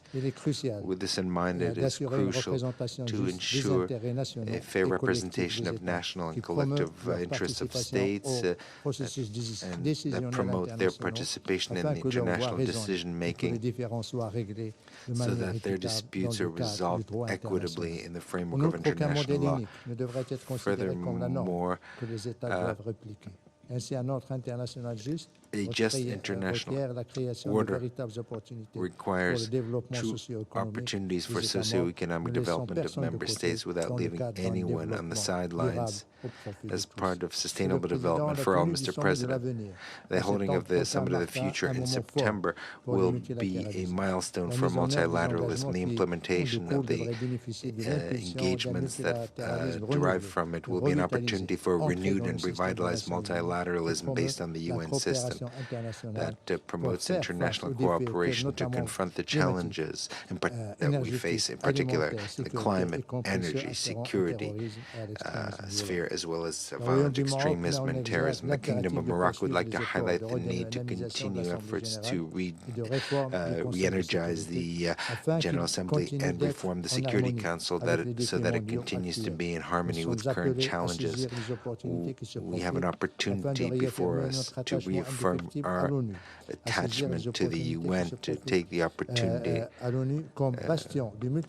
for the UN as a bastion of multilateralism through respect of national sovereignty, territorial integrity of states, good neighborly relations, non-interference in internal affairs of states, and peaceful resolution of disputes. The Kingdom of Morocco advocates in favor of an effective, inclusive, preventive, and cooperative multilateralism, which works towards solidarity among states for the achievement of the 3 pillars of the UN: peace, security, development, and human rights. On this point, South-South cooperation, in particular with African countries, is a fundamental pillar of Moroccan foreign policy, in line with the guidelines of His Majesty Mohammed VI. The multilateralism to which we aspire is a multilateralism of intercultural, intercivilizational, and interreligious and intergenerational dialogue. Lastly, to conclude, I would like to reaffirm that the Kingdom of Morocco will remain an active and responsible partner respecting the principles of the UN Charter and the achievement of its goals. Thank you very much, Mr. President. I thank the representative of Morocco for your statement, and I give the floor to Egypt. Mr. President, I convey to you the greetings of the Foreign Minister of Egypt, Dr. Badr Abdelghati, who unfortunately was not able to come to this meeting due to previous commitments. I thank you for organizing this open debate that addresses an issue that is of paramount importance, especially as we're approaching the Summit of the Future, which at its core is about the future of the United Nations and the multilateral global order.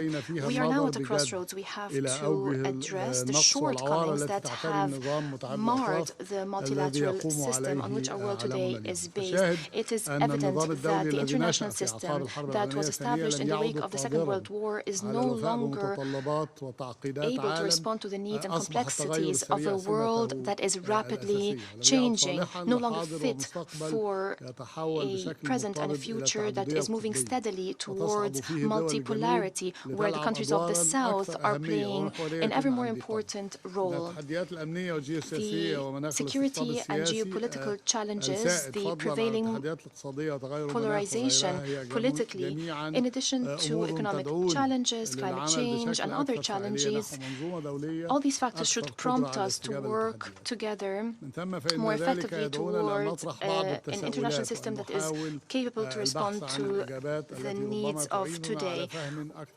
In this context, we have to pose certain questions and find answers that maybe will help us become more aware and fathom the needs of the world. The world is expecting a lot from this organization, from the international system, especially the new generations that grew up in a very different world. I would like to address briefly two important aspects. It is very important to closely examine those two aspects if we are to find solutions to make the multilateral system more just, democratic, and sustainable.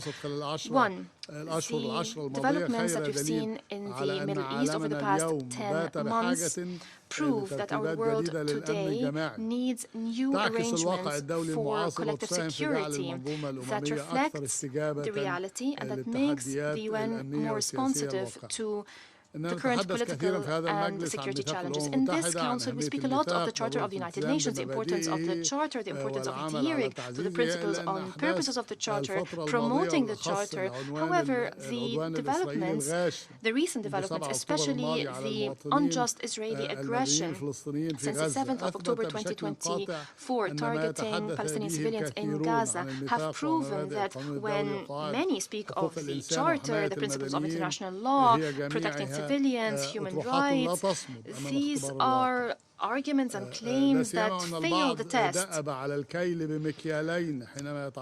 especially as many have been applying double standards when it comes to addressing the behavior of Israel, the aggressive behavior of Israel towards our region.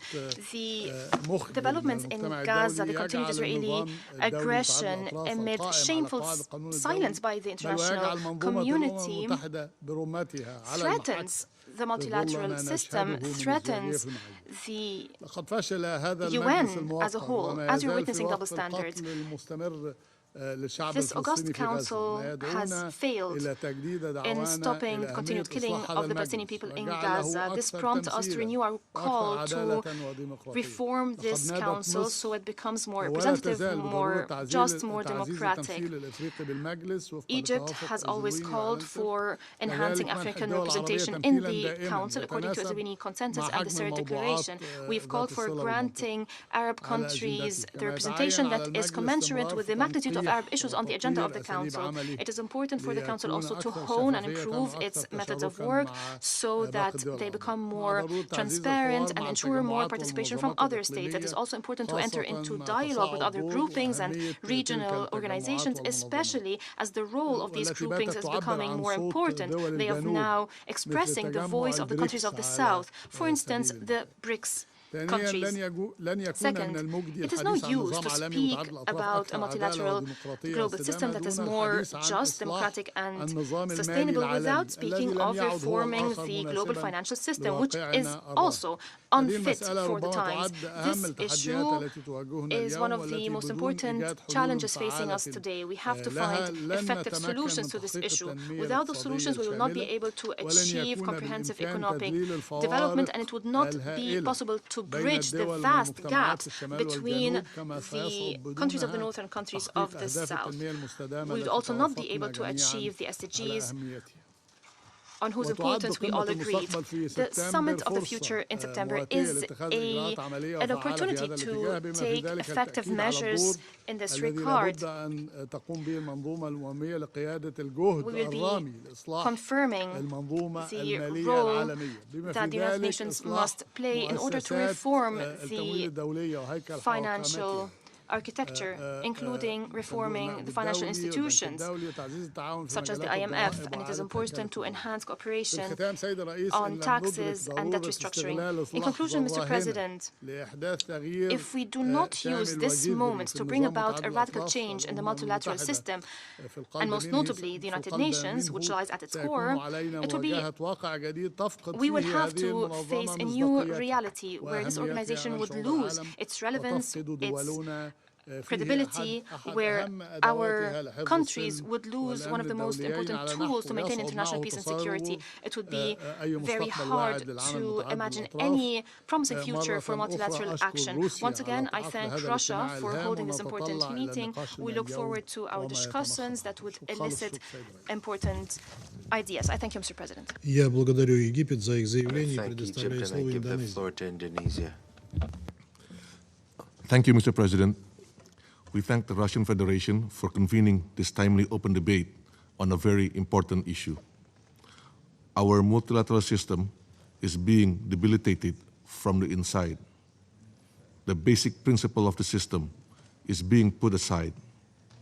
International agreements, rules, laws are regularly being broken. Dialogue is being replaced by a take it or leave it approach. Solidarity being replaced by the mighty takes all approach. Consensus has become rarer than the Tanzanite gemstone. Double standard has often become the order of the day. This trend is disheartening and dangerous. We are failing the people we serve on upholding peace and security, saving lives in conflict situations, protecting human rights, ensuring development, protection of the environment of our children and our children's children. If we remain indifferent, we will be accomplices to the fall of multilateralism. And if multilateralism fails, a more peaceful, prosperous, and just world will be a distant dream. In this context, I would like to convey 2 points. First, it is time to recommit to the principles of multilateralism. Principles of inclusivity, equality, solidarity, partnership, and trust building must always guide us, with the UN Charter and international law as our beacon of light.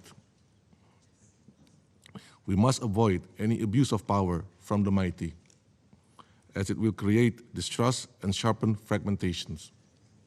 Second, we must seize the opportunity to reform our multilateral system to be more fit for purpose. We must stop the Security Council from being paralyzed in addressing humanitarian catastrophe in many conflict situations. The Council decision-making process must be brought back from the Stone Age. We need to expedite reform of the Council to be more effective, efficient, democratic, transparent, and accountable. A Security Council that is well adapted to the new global realities is the very tenet of a strong multilateral system.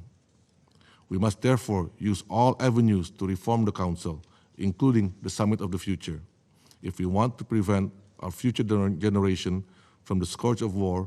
We must unite our strength and let multilateralism prevail. Thank you, Mr. President. Я благодарю Индонезию I thank Indonesia for your statement, and I give the floor to Guatemala.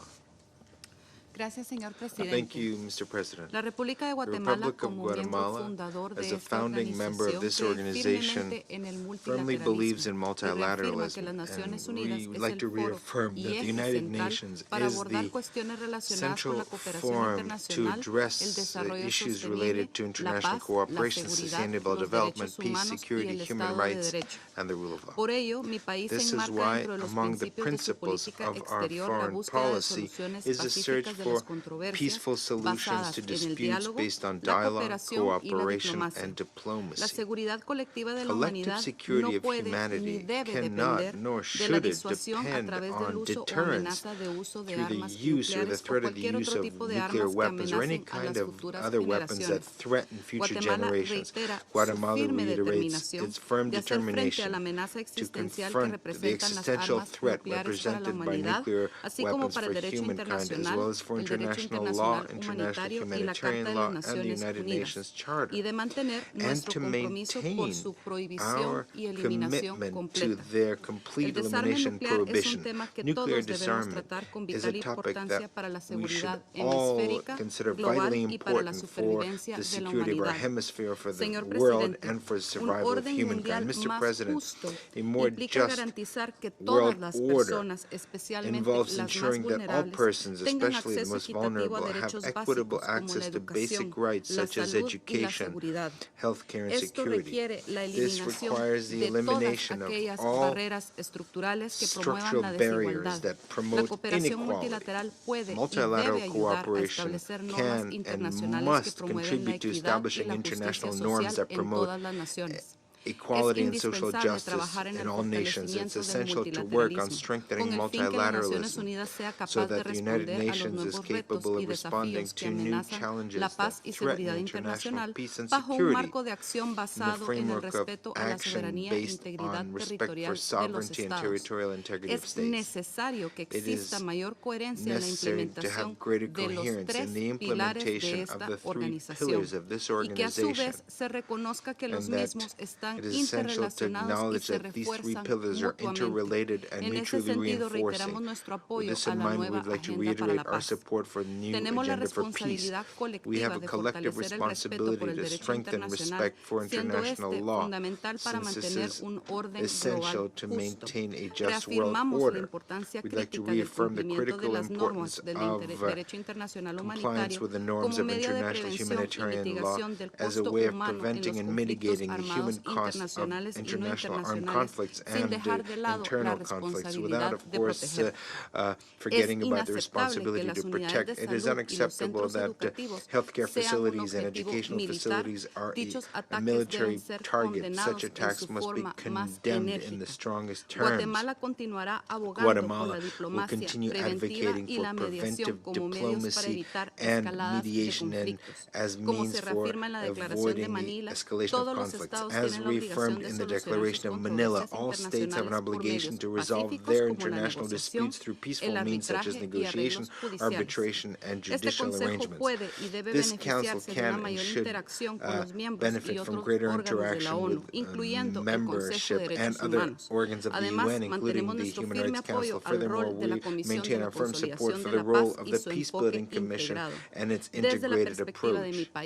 From the point of view of my country, it's essential for the Security Council to take into account the different strategic instruments that could be used at the operational level in order to include the peacebuilding component in mandates of peacekeeping operations. To conclude, we urge all member states to strengthen their commitment to the UN Charter through the defense of its principles, such as refraining from the threat or the use of force, respecting territorial integrity, international law, and the peaceful resolution of disputes. Thank you very much.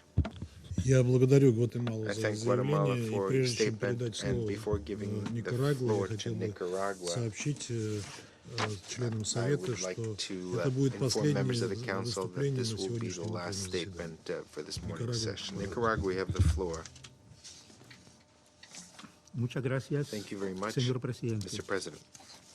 Felicitamos a la Federación Rusa y a su canciller Sergei Lavrov por la exitosa presidencia de julio del Consejo de Seguridad. Nicaragua se asocia al discurso que pronunciará Uganda en nombre del movimiento de países no alineados y de la República Bolivariana de Venezuela en nombre del Grupo de Amigos en Defensa de la Carta de Naciones Unidas. Nicaragua reafirma que la paz y el multilateralismo son principios fundamentales para nuestros pueblos, de conformidad con la Carta de Naciones Unidas y el derecho internacional, lo que se refleja en todas nuestras relaciones internacionales y en nuestro compromiso con el multilateralismo. Por una paz y seguridad justas y verdaderas, ya es hora de acercar el derecho de los pueblos a una organización de Naciones Unidas que nos represente a todas y todos. Consideramos que ante las crecientes acciones intervencionistas de países occidentales que ponen en peligro la paz y la seguridad internacionales, se hace más necesario un nuevo orden mundial para garantizar dicha paz y seguridad en un nuevo mundo multipolar y policéntrico. Reiteramos que este nuevo orden debe ser en conformidad con los principios y propósitos de la Carta de Naciones Unidas, respetando la soberanía y la independencia, la autodeterminación de los pueblos y la no intervención en los asuntos internos de los Estados. Requisitos indispensables para lograr esa paz y estabilidad nacional e internacional que todos y todas deseamos. Las inhumanas e ilegales medidas coercitivas unilaterales deben eliminarse de inmediato para garantizar estabilidad, paz y desarrollo de las familias, pueblos y naciones. Estas medidas son agresiones y el mayor obstáculo para la implementación de la Agenda 2030 y la erradicación de la pobreza. Señor Presidente, nace un nuevo orden mundial. Los imperios se debilitan. Surgen en el mundo alternativas. Nuevos mecanismos de integración de pueblos y solidaridad, como acciones e iniciativas como la que hacen la República Popular China, la Federación Rusa, los pueblos que se agrupan en los BRIC, los pueblos de África, pueblos árabes. A pesar de las múltiples crisis, esta era está pariendo un mundo multipolar de solidaridad y de lucha de todos nuestros pueblos frente a las viejas y nuevas formas de imposición imperialista, colonial y neocolonial. Nicaragua acompaña y acompañará a los pueblos del sur global en estos anhelos de un mundo multipolar, abogando por fortalecer la solidaridad mundial que nos ayude a acelerar la implementación de un orden mundial más justo, democrático y sostenible. Agradecemos, señor Presidente, nuevamente a la Federación de Rusia por su liderazgo y contribuciones en la creación de este nuevo mundo multipolar. Muchas gracias. Я благодарю Никарагуа за их заявление. В нашем списке остается еще ряд ораторов, записавшихся для выступления на этих открытых дебатах. С согласия членов Совета я намерен прервать это заседание до 15:00. Заседание прервается.